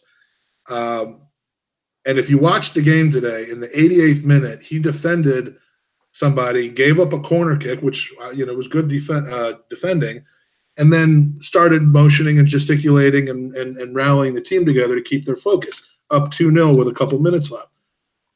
So, I do believe that if you see the team win and he takes all 3 points and it's 3-1 instead of 3-0 or 4-1 instead of 4-0 or even 2-1 instead of 2-0, it's not that big of a deal. So maybe he's not a perfectionist and he's not happy giving up shitty goals, but, to take that and weaponize it and start, because for every person that saw that interview and watched the entire thing and looked at it with a kind of an open mind and not an anti-Mustafi slant, there's another 1,000 people or 2,000 people who all they saw from that interview was the comments that they saw on Twitter and the 1 4-second soundbite and the furor that happens afterwards. And, so when people turn a 3-minute interview into basically he doesn't mind conceding goals and I don't want anyone in the club with that mentality, they're doing the same exact thing that the fucking media does, the clickbait portion of the media does. They're doing the same thing that, Arsenal Twitter does that just gives us a bad name. It just drives me absolutely crazy. And my issue wasn't, is Mustafi weak? Is he strong? Does he deserve to be on Arsenal? Is he the right player or not? It's just like, listen to the whole thing before you start making those kind of pronouncements. Now, Craig, you let it slip on Twitter that you weren't going to be slagging off Mustafi for what he said, but do you want to expand on that? Well, I'm not going to. I agree with him. Do you know, I don't care how many goals we concede as long as we win. People, like you said, people are like, "Oh, that's losing mentality. That's losing mentality." Well, it's not losing mentality. That's the game of football. The object of the game is to score more goals than your opponents, to get the points. Again, it's just been taken out of concept. It's just Arsenal fans, exploding. What can we do to make a noise? Who can we have a go at this week? Or look at this. We'll take this interview which I think was from about 3 weeks ago. We'll take this interview and we'll split. We'll send it around the place and we'll get people's opinions on it. And then people come and say it's loser mentality. It's this, it's that. I agree with him. If Arsenal score more goals than the other team, lovely. If we win 2-1, 3-2, 4-2, 5-4, 6-5, I don't care. The whistle was gone. We have got the points. Yes, people can argue, are you happy to concede 3, 4, 5 goals a week? Of course I'm not. I'm not saying this. People have taken it way out of context what Mustafi says. As a defender, of course, you're gonna be happy if you score more goals than the other team because you've conceded. You probably haven't done your job properly, and let's say Lacazette and Aubameyang have helped us out. So yeah, as long as Lacazette and Aubameyang are going to score goals, then we don't mind conceding. But it's been taken way out of context. Yes, it's a defender's job to defend, and it's the defender's job to make sure we don't concede goals. But sometimes the defenders can't do anything about us conceding goals. Bit of skill, a shot from 30 yards, this, that, and the other. As long as we're scoring more goals than the other team, we're going to win games. And I think that's what he was trying to get across. He probably said it a bit wrong, to be honest. The way he was kind of repeating a question that he was asked even more than, well, I won't get him off the hook for that, because he did make a comment before the question was asked, that kind of opened up that question. But we've got a comment in here now from David saying the defender's job is to defend. Mustafi should want a clean sheet every week, regardless of what the score. We all want clean sheets every week. It's just not going to happen. Simple as that. But he didn't say I don't want a clean sheet. He said I want to win first. Clean sheet comes secondary. Exactly. I think if you score one more, the game of football is about scoring one more goal than your opponent. You score one more goal than your opponent, you're going to win the game. Everything has just been taken out of context, and everyone just wants to bash him. It's as simple as that.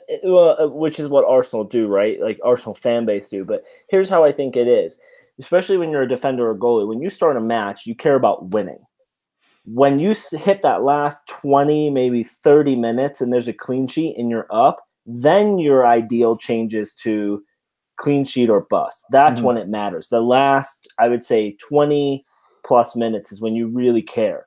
Well, right? To be clear, that's where we've lost a lot of our clean sheets. Exactly. And that's what frustrates me the most, is that we do lose those clean sheets at the end, because there should be 4 or 5 players on the pitch at that point working a little bit harder to instilling that happens. And by saying that, I mean they're not only defending better, but they're pulling their midfielders back.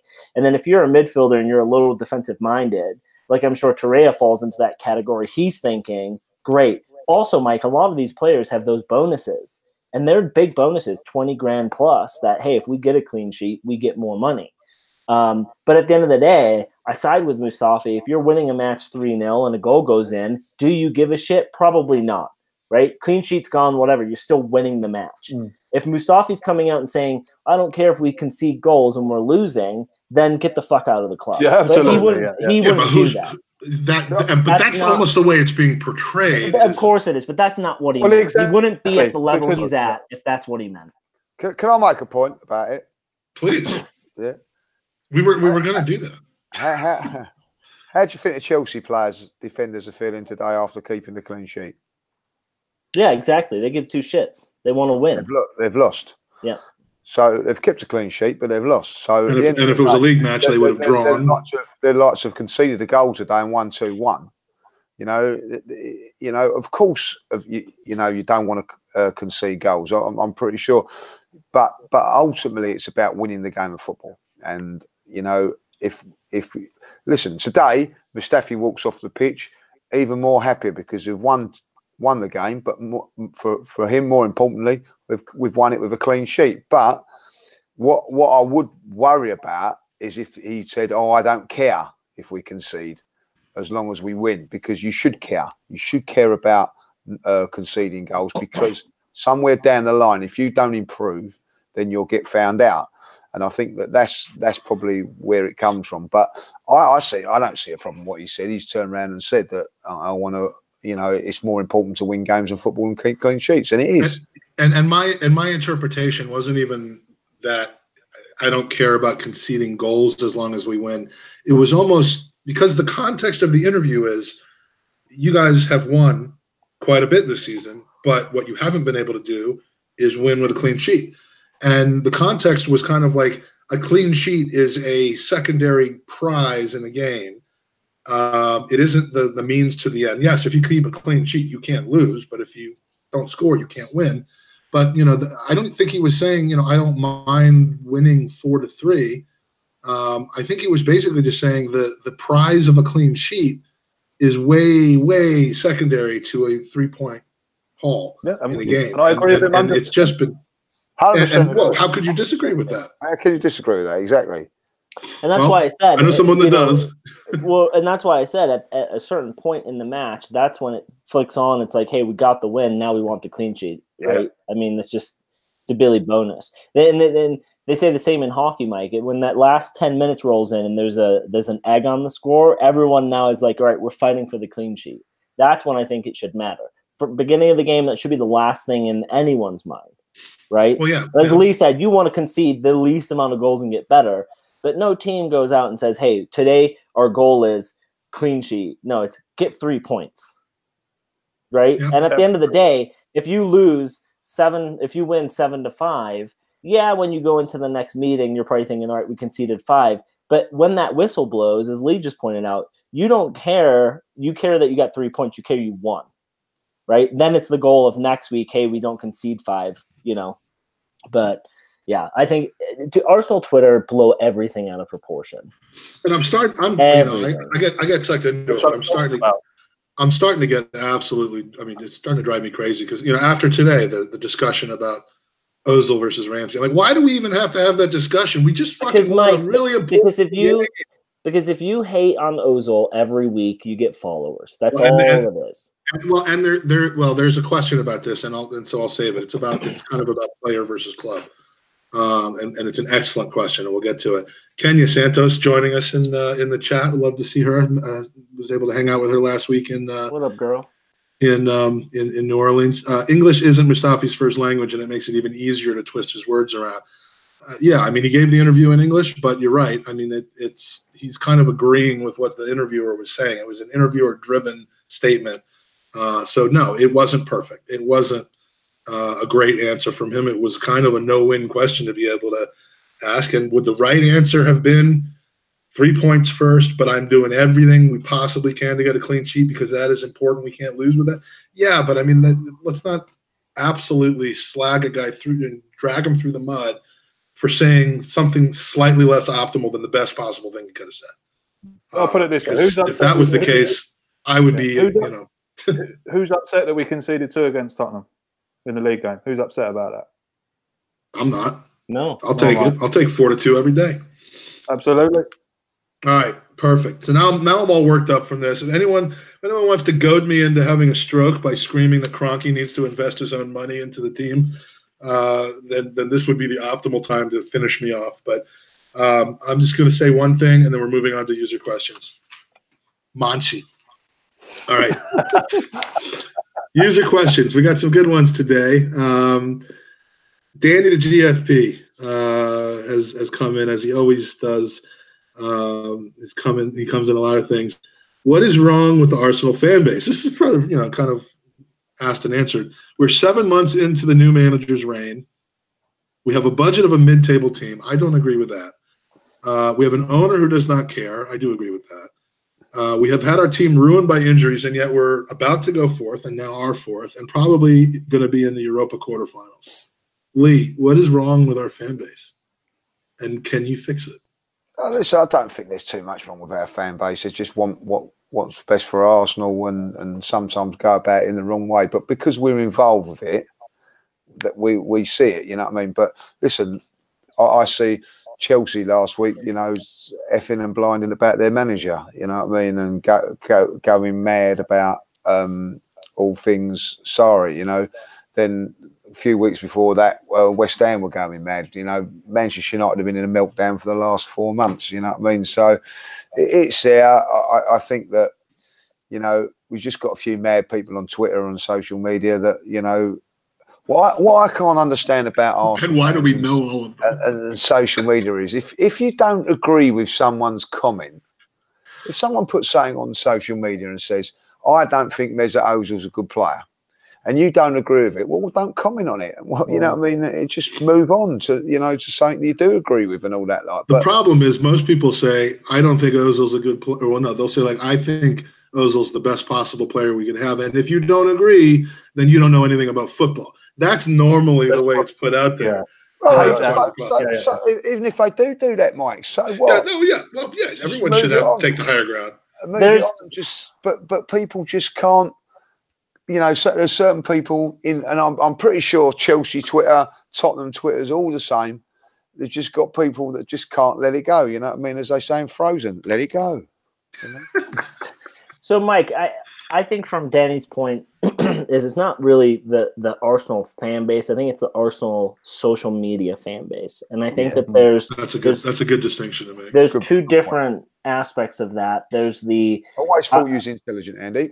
Thank you. You guys are getting back together again. I already told him he's going to get the biggest cuddle in August when I see him again. I think that there's people who are on social media platforms to get followers, get views, and that's what, they're part of that crew. And I'm not thinking like Arsenal Fan TV. It's way bigger than that, right? Because you've got the fanboys who go to the extreme. You got people who are trying to draft behind them by doing this kind of stuff. So you've got the Ozil fanboys who go to the extreme, and then you've got the I hate Ozil. And then for everyone else who's in the middle, like I posted a comment with, I'm happy to see him back in our starting 11. I thought he played well against BATE. All I want to see is a consistent performance from him now going forward to make us a better team. First response was, Ozil's a fucking pussy and needs to leave our club. As Lee said, why even respond that way, right? There's nothing that good comes from it. I'm just trying to be upbeat that a player who is getting overpaid for Arsenal and hasn't performed showed that he can perform. So it's just we just live in a world now where you have one person who creates a buzz and then everyone jumps onto it. And we've got friends who do it and we've got friends who don't. And so it's just, I think the social media aspect for every club has these bozos, and we just have to live in that world, I don't know about you. We didn't start this podcast to get millions of followers and make all this money. We like to talk about Arsenal. We like to be goofy about it. That's why people listen to us. We're not the tactical. We're not the Burkamp Wonderland, which I listen to every week, where they get very serious. We'll throw the dick joke in. We don't take ourselves seriously all the time. That's not who we are, right? I don't know that they take themselves seriously all the time. No, they don't all the time, but they're very professional with how they do things. We're not really that way, So it's just everyone's got their own niche. But I think there are certain people who want to be negative all the time, no matter what. They'll always find something to be negative about. Yeah, and that's the thing. We not to pretty much just repeat what you just said, but our goal isn't to grow our numbers by being controversial. It's just to be reactionary, for good or for worse with what it is. And that's when Ozil was and it just drives me crazy that more people can't do that and just be genuine. When Ozil was on form beginning of the season, Xhaka got all the hate. Now Ozil's off form, and now the whole money situation arised. Who got all the hate, and who's hating on Xhaka really now? It's levels, right? And it's a cycle. And if Ozil moves on in the summer, next season we're going to have another scapegoat. And I'm sorry to say this, judges, it'll probably be Iwobi. Or judges. It's just the way it is. It's the way it could end up being judges. But Russ is in the house. Anyone. Love to see Russ. It could be anyone. All right, so next user question. Thank you, Danny, for that. From Fredo. This is a question for me. Have you recuperated from Gooner? Do I look like I've recuperated from Gooner at this point? I haven't shaved in 10 days. I haven't been to my office. I'm grossly obese. I'm sick. I mean, look, I don't look like a guy who's going to snap back that quickly. Maybe by next Gooner. Thank you, Fredo, for that. From David Ziegler. What's the best outcome you can reasonably hope for when someone says, "Smell my finger"? Now, for some backstory on this, the first night in New Orleans, I'm reunited with David, his lovely wife, Laurie, the whole San Antonio crew, including Kenya. And I forgot how this gets started, but basically for the rest of the 4-day trip, he's sticking his fingers in my nose practically the entire time. And the conversation is basically, what is the best case scenario? I don't know what this has to do with football, but we're pretty clear they don't have to do anything about football. What is the best case? It doesn't smell like Mustafi? I mean, Craig, you have an opinion of this, right? Best case is it smells like Monchi. Worst case scenario is it doesn't smell like my ex. That's the worst case scenario? Is that it doesn't smell? Yeah. What was the question? I think I answered it last night, didn't I? The question was, what's the worst? Yeah, what's the best case scenario you can hope for when someone says, "Smell my finger"? Yeah, it hasn't. Yeah, it wasn't my ex, I think. Yeah. Okay. Also, we're at the pub during the BATE match on Thursday. About 150 Gooners at noon. Out of the corner of my eye, I see David walking towards me, proudly holding a Domino's pizza box, and it hits me. They've ordered a pizza for me. Before I go into this, it's not an ordinary pizza. Craig, is pineapple on pizza ever okay? Yes. Oh no, one of those. Absolutely. You just made his day. Absolutely. Yeah, of course it is. Lee, Fucking absolute bullshit answer. What, is this because you can't put fruit on a pizza? Is it? No, it's you can't put pineapple on a pizza. look at the pain. Look at the pain. You can put anything on a pizza. I told you, Dave. I love how Lee, who's now eating dinner, took himself off of the camera. It's because he's probably eating pineapple pizza. But he hasn't taken his microphone off, so we hear him fucking chewing and crunching. Lee is eating pineapple. Lee, do you put pineapple on a pizza, or is it okay to? Without a doubt, yeah, of course you do, yeah. Big aspect of it. I will put my mic off as well now. No, well, this has been a Gooners podcast. I don't know how we can go on now that we've just been sabotaged, like this. But Ziggler's clearly gotten to them. I have a big arguments with Kevin over this about and Tony about pineapple on pizza. Tony, as far as I'm at Tony, horrible Tony. Tony Fane or Tony Adams? Tony Fane. Okay. One's nice, one's I not. thought Kev said he liked putting pineapple on pizza. No, he can't stand it. And but for me, oh no, that's right. I think it's acceptable, Absolutely.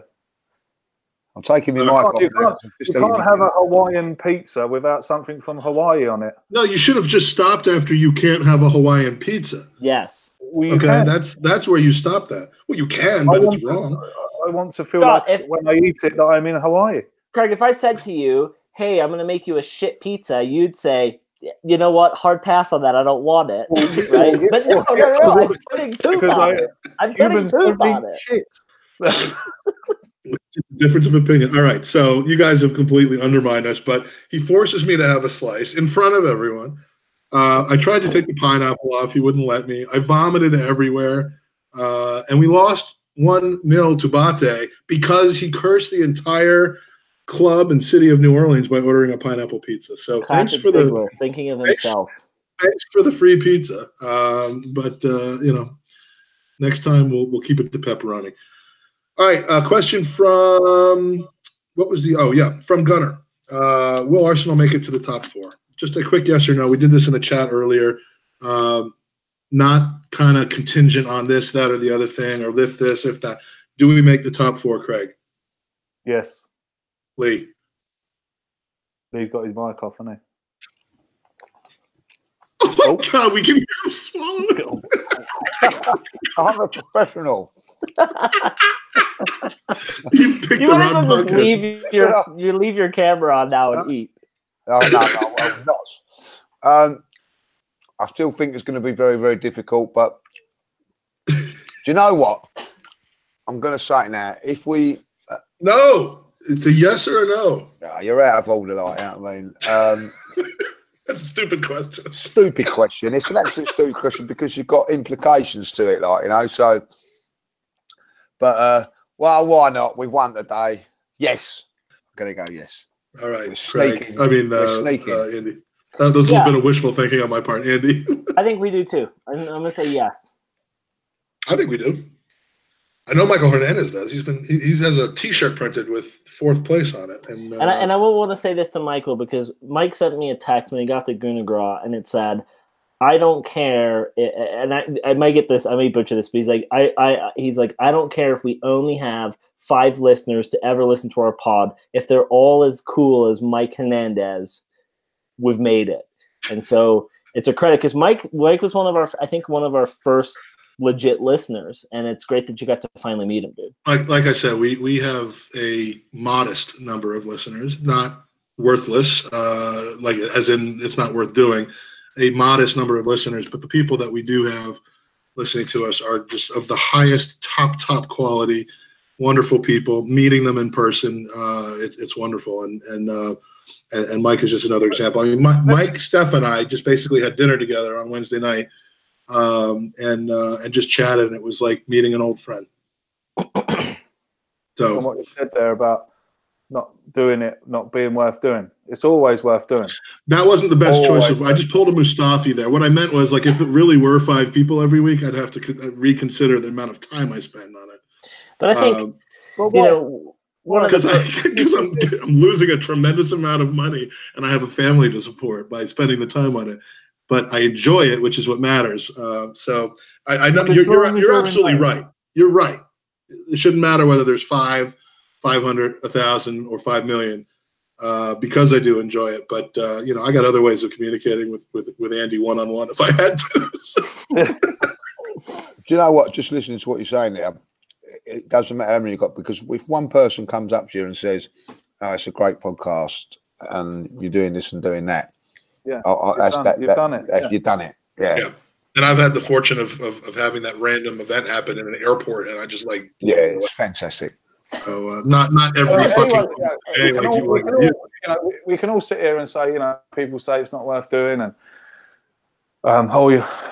people saying to me, "Oh, you're only doing it for the money." Do you know what I mean? If I was only doing it for the money,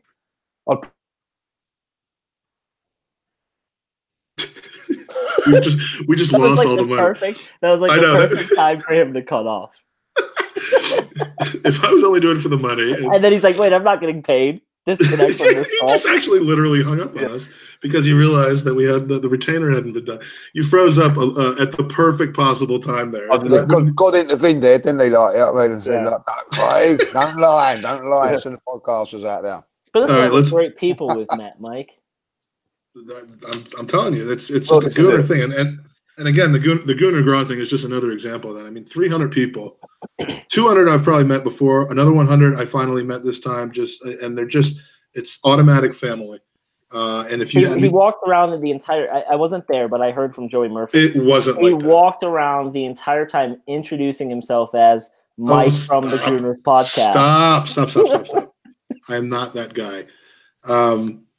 But yeah, I mean, if you're thinking about, and this is true of people over in your neck of the woods, guys. If you're thinking of making a trip to meet people that you wouldn't normally be around this summer during the tour, or next February in Gooner Gras, I mean, you will not regret it, because it's just all Arsenal all the time. And Mike, you coming to Colorado if they come to Colorado? I'm coming wherever the fuck they're going. And if they come to Colorado, at least I know I got a place to stay. And the same is true if the rumors are true about Washington, D.C. And that goes to you both as well. Yeah, I'll extend that too, because if they come to Colorado, it's going to be a special and he's got 17 guest rooms.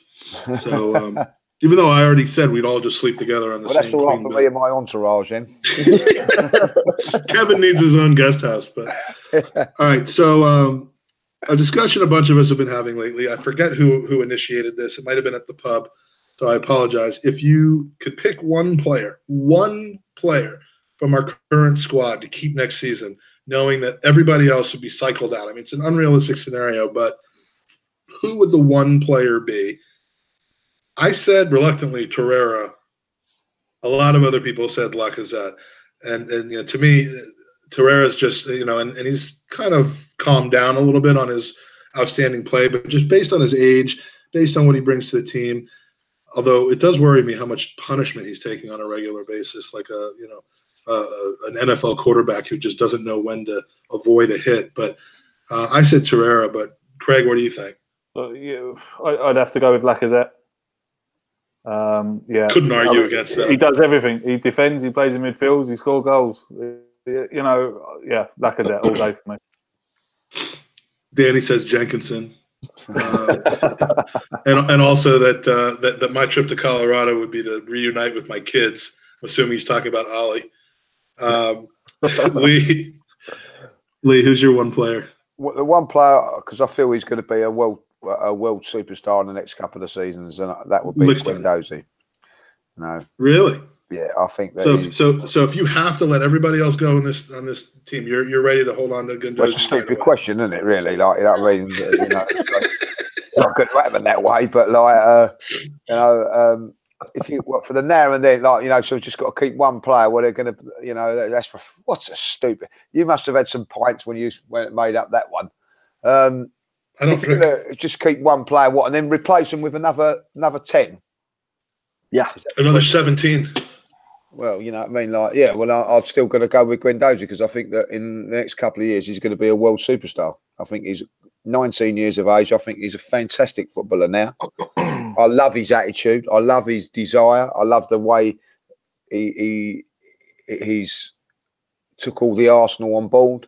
I think he's going to be a fantastic footballer for us over not so much now, but in the next couple of years.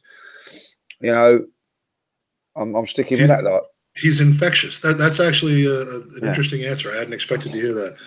Andy, who'd your one guy be? Leno? No, I would say Lacazette, because there's a lot of Guendouzi's, there's a lot of Torreiras in the world that you could replace them with. The Torreiras of the world. But look at all the strikers who come into the Premier League and they can't get it. I mean, Chelsea's probably had 15. So I would say that Lacazette for me. And as Craig said, there's just so many things he does off the ball, and then he scores goals on top of it. Yeah, that's true. Is the icing on the cake. From Mike Hernandez. Mike, would you rather watch a live jazz show or a Champions League final? I'd rather watch the Human Centipede on loop than a live jazz show. We were on Bourbon Street, and Steph wanted to listen to jazz. And because I am the best husband in the world, I accommodated that, but I wasn't happy about it. Serious question from Mike, though. Is there a new type? And I think we're going to leave it here. We got some pretty funny comments from Dave Ziegler and from Rob Ford, but we're pushing 2 hours now. So is there a new type of fan in this generation that supports players over clubs? He was thinking kind of about how I like to point out that, in the 2 FA Cup finals, Giroud's role in Rambo's 2 goals is unquestionable. And, had it been Ozil maybe with those assists instead of Giroud, would people be knocking down Rambo and supporting Ozil? But, I mean, the bigger question is kind of what we were talking about before. Is there a new generation of fans? I don't necessarily just want to say younger, but social media people, Instagram probably being a lot to do with this, Twitter being a lot to do with this, and the public branding and all that, which I hate. But are people getting too much into individual players and not enough into the team? Yes. Lee. Absolutely. You look at Giroud when he went to Chelsea. People are saying, it's only a loan. It's only a loan. Or one thing I couldn't get my head around when Giroud came back as a sub, and everyone starts singing the Giroud song. Yeah, we talked about that a couple of weeks ago. He's a Chelsea player. You do not sing an opposing player's name when you're at home. I don't care who it is. You just don't do it. And then you've got people who openly tweet, if Ozil leaves Arsenal in the summer, then I'm going to go and support whoever he plays for. Please go now. You know what I mean? It's Arsenal. You support Arsenal. You support the players who play. I'm not, I probably won't admire them, but you don't come on social media and say, "Oh, look at Olivier Giroud. Oh, isn't it great that he's only on loan? Oh, I wish that he was only on loan." He's gone. Get over it. Don't play for us anymore. It was the same. It's the same with Mesut Ozil. It's the same with Aaron Ramsey. Yeah. But people on Twitter saying, that's it. I'm going to go and support Juventus next year because Aaron Ramsey's going to play for Juventus. See ya. I don't think for 1 minute. Exactly, yeah. I don't think for 1 minute these people who say that kind of thing actually knows what football means to some people. All right, football can mean different things to many different people. Perhaps that's the way they portray football. But the way I portray football is, it's Arsenal. If 11, 17 players, or there's 25 players in the squad for Arsenal, they're my boys for the season. Whether they've come in from different clubs, on loan, this, that, and the other. Once they put an Arsenal shirt on, that's it. Once the Arsenal shirt comes off, when players leave, I don't go and look on the phone and see if they scored or had a good game, or did they play man in a match, or I don't care. I can't be arsed to do that either.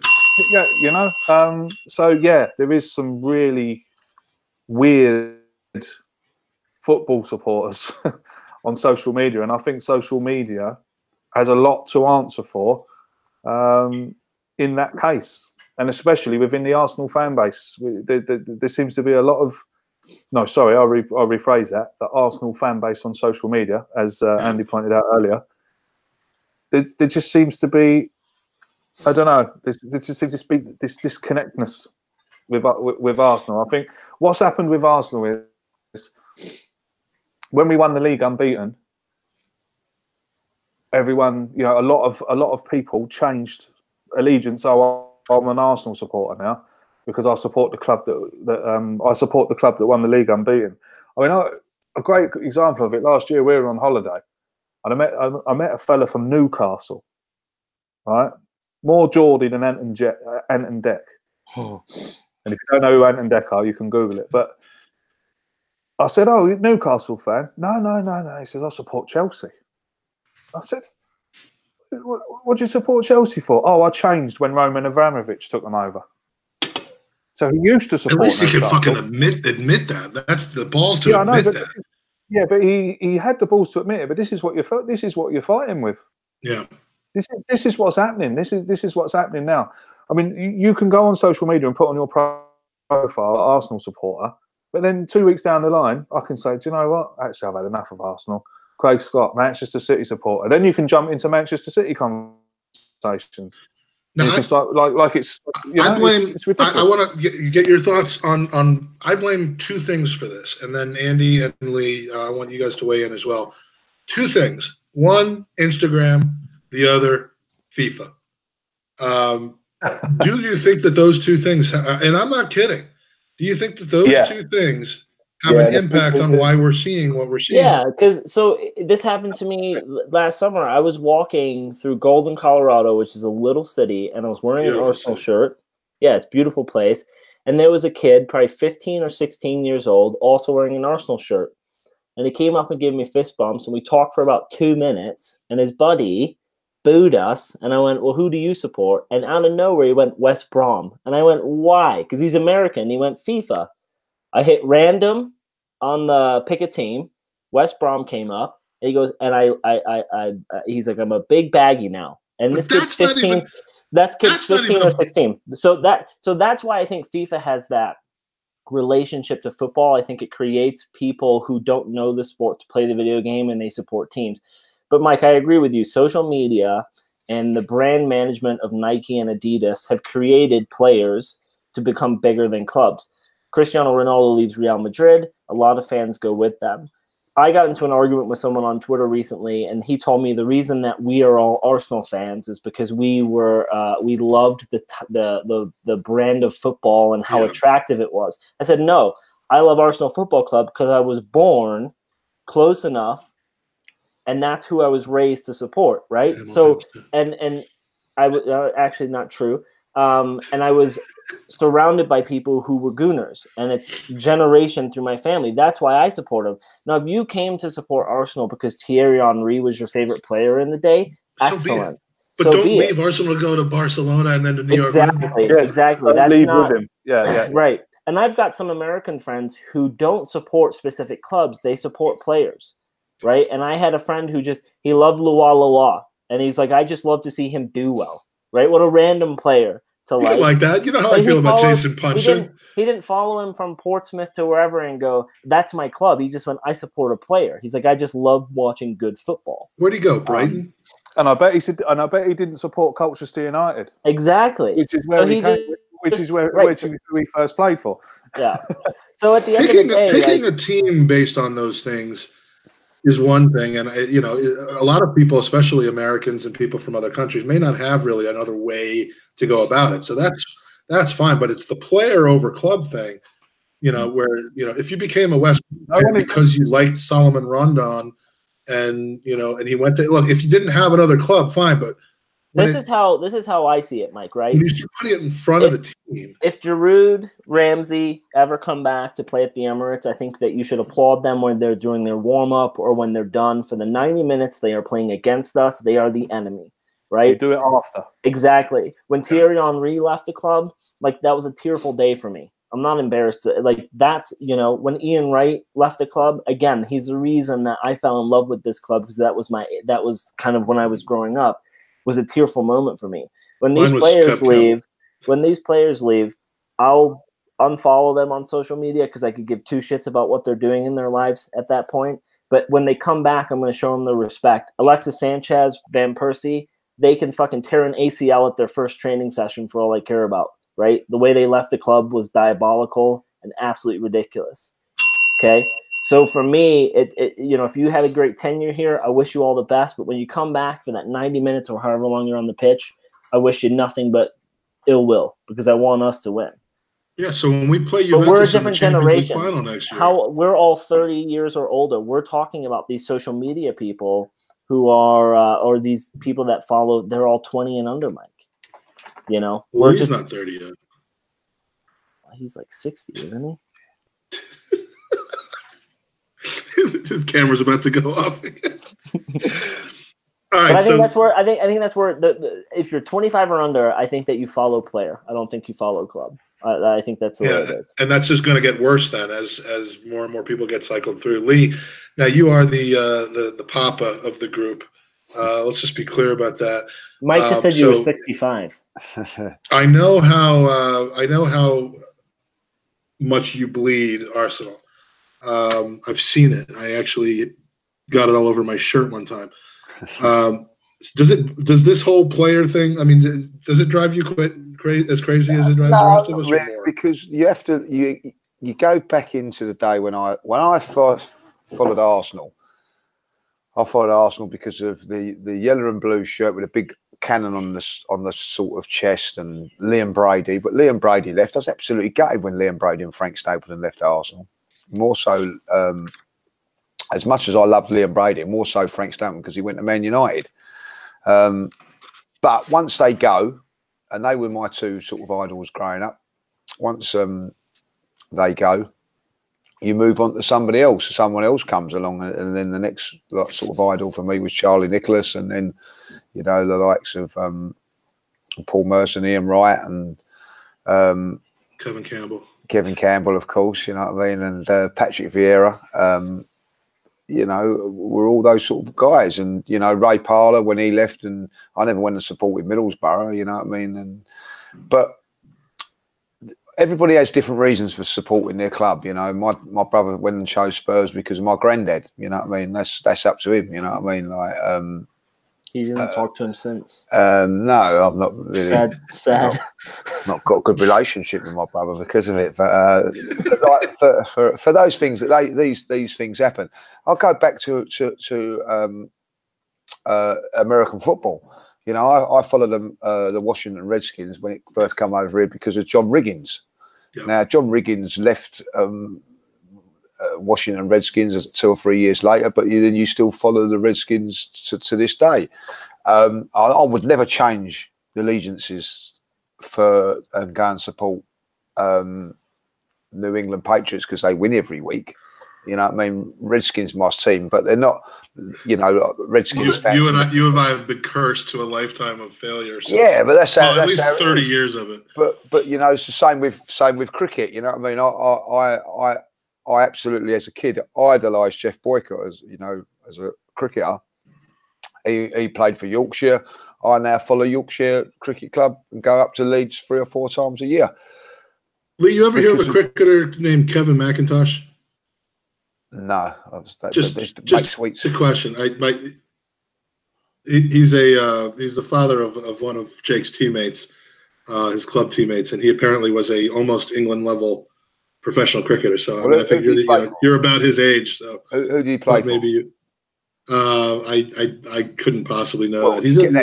Get that information to me. I'll be able to see if I do. You know what I mean? You can't just say he's in circles, Mike. That's what Lee's trying to say. Is he's in circles. Circles. You know, he's a West Ham man, but he's apparently quite a cricketer. You know, people support West Ham for Bobby Moore, for instance. You know what I mean? And Martin Peters and people like that. But Martin Peters went and played for Spurs.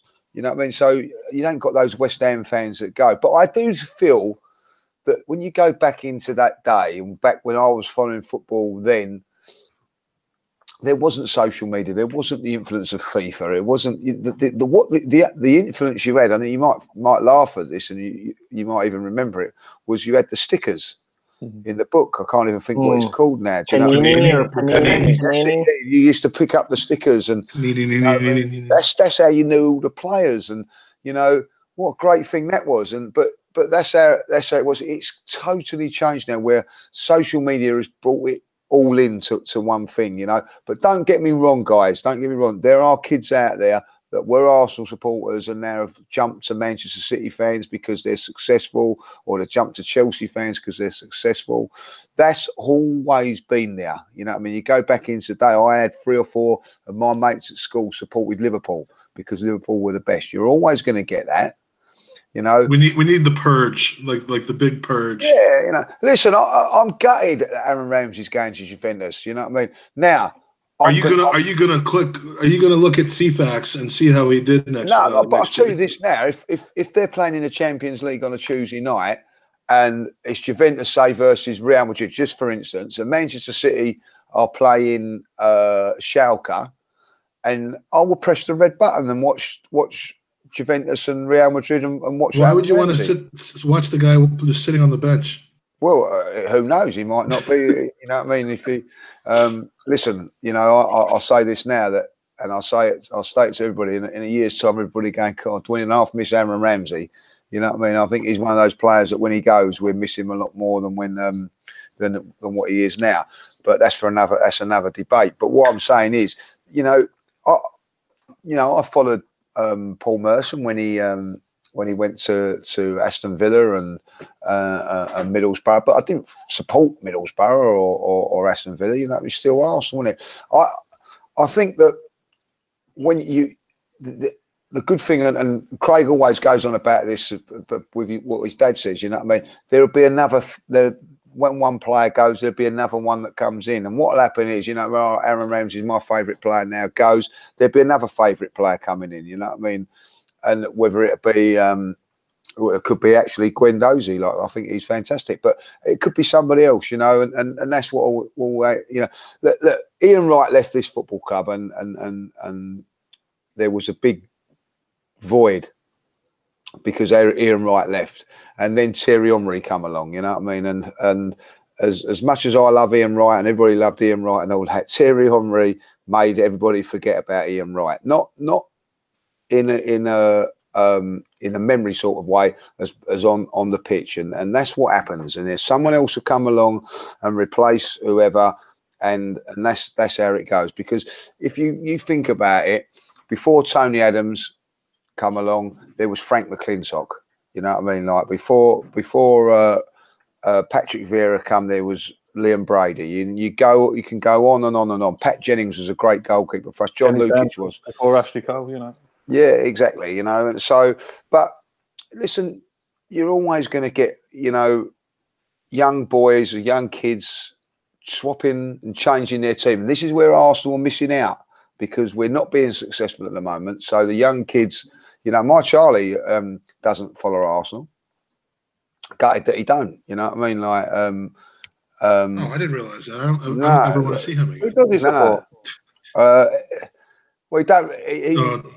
It's Manchester City. No, he doesn't. He you know, he follows Arsenal. He is he likes Arsenal, but you know, it's not a passion with him. Like, you know what I mean? Sutton United. Like, yeah, he likes the non-league side or whatever. Like, you know what I mean? But because you know, he ain't really. He's a young age pensioner. Really follow anybody. But the fact of the matter is, Arsenal.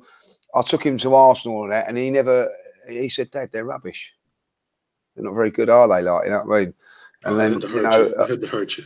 And that's the way it is, because at that moment in time, Arsenal are not very good. And Arsenal have lost a lot of young 14 to 18-year-old kids around about that age, because Arsenal weren't really doing the business when Chelsea were and Manchester City were, like, you know. And you know, that's what they're into. We don't need those guys. We don't need them. No, you don't need them. You know, but there are reasons why people support a club, and one of the reasons is because they're good. You know, to go back to it, the only I followed Washington Redskins because they won the Super Bowl that year. You know what I mean? Like, there are reasons that make you support Arsenal, and there are reasons. I believe they beat Danny's Miami Dolphins that year. I think, was it you know? So my dad was a big Miami Dolphins fan. He's never seen them win the Super Bowl. You know what I mean? So at least I can say that I've seen Washington win it a couple of times. You know, there you go. Yeah, that was 30 years ago. So there you go.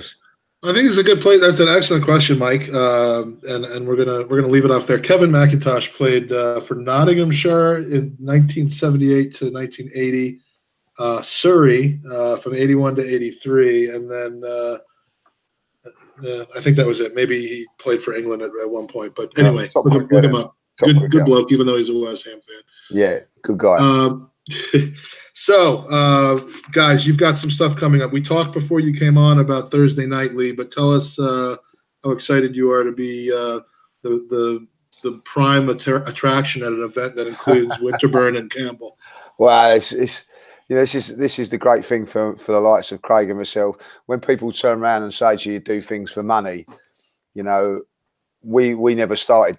And I'm sure Craig would agree. We never ever thought that we'd be involved in hosting something where professional footballers and players that have played for Arsenal are going to be involved in it. It's unbelievable, and to be told that you're going to be on stage hosting and firing questions at Kevin and Nigel Winterburn, two players that have won titles at our great club.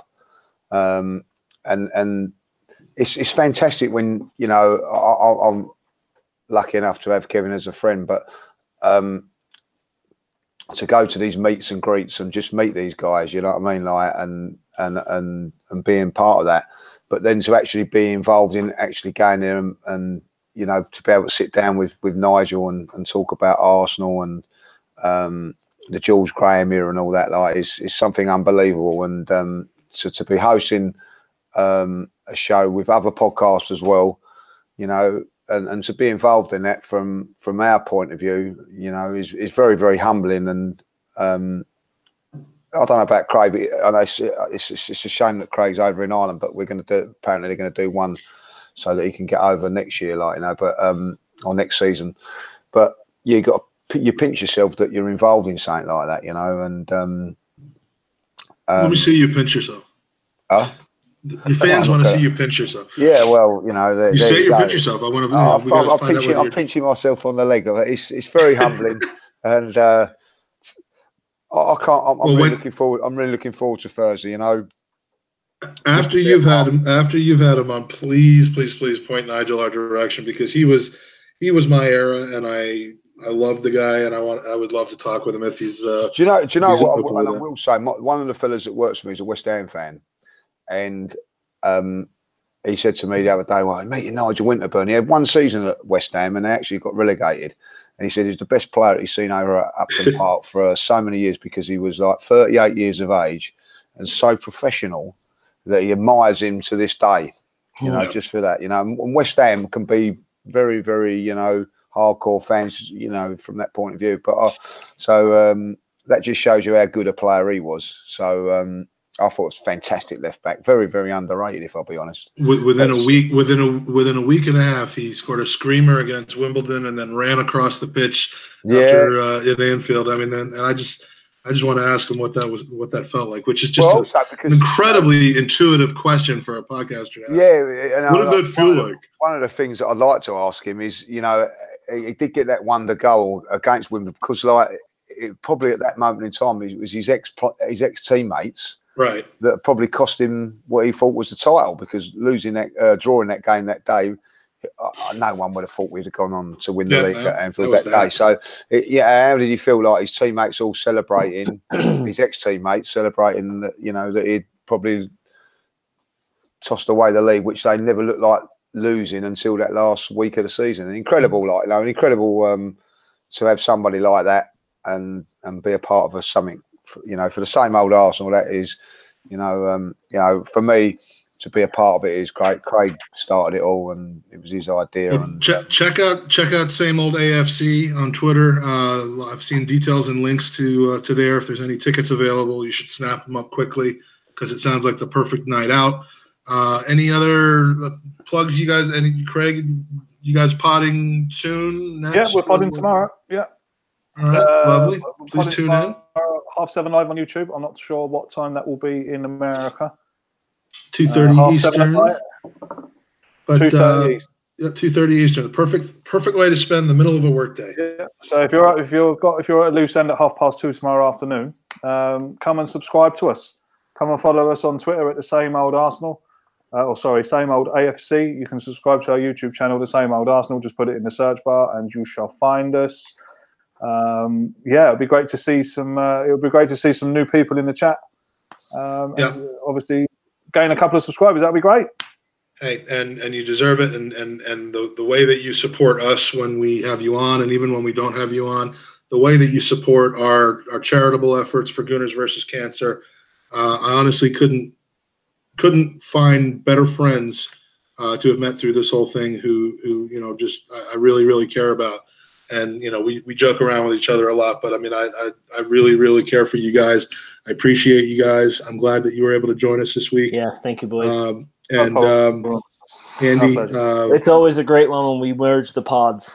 Yeah, and we went way long tonight, but it was absolutely worth it. I hope it was enjoyable for me dinner through it. For people listening. Well, we got to hear that though, which was the important part. So if no one else has anything to plug, I'll have me breakfast in a minute. I'll tell you that. Support, please subscribe to us. There'll be a link right over Lee's head and his half pint there to subscribe. Tell your friends, tell your mates. When they become Arsenal fans, when somebody gets transferred here, then maybe they'll start watching. But until next time, after next week's game, we got Bournemouth and then some local derby on Saturday. We'll see you guys after that game. All right, wankers. Come on, you Gooners.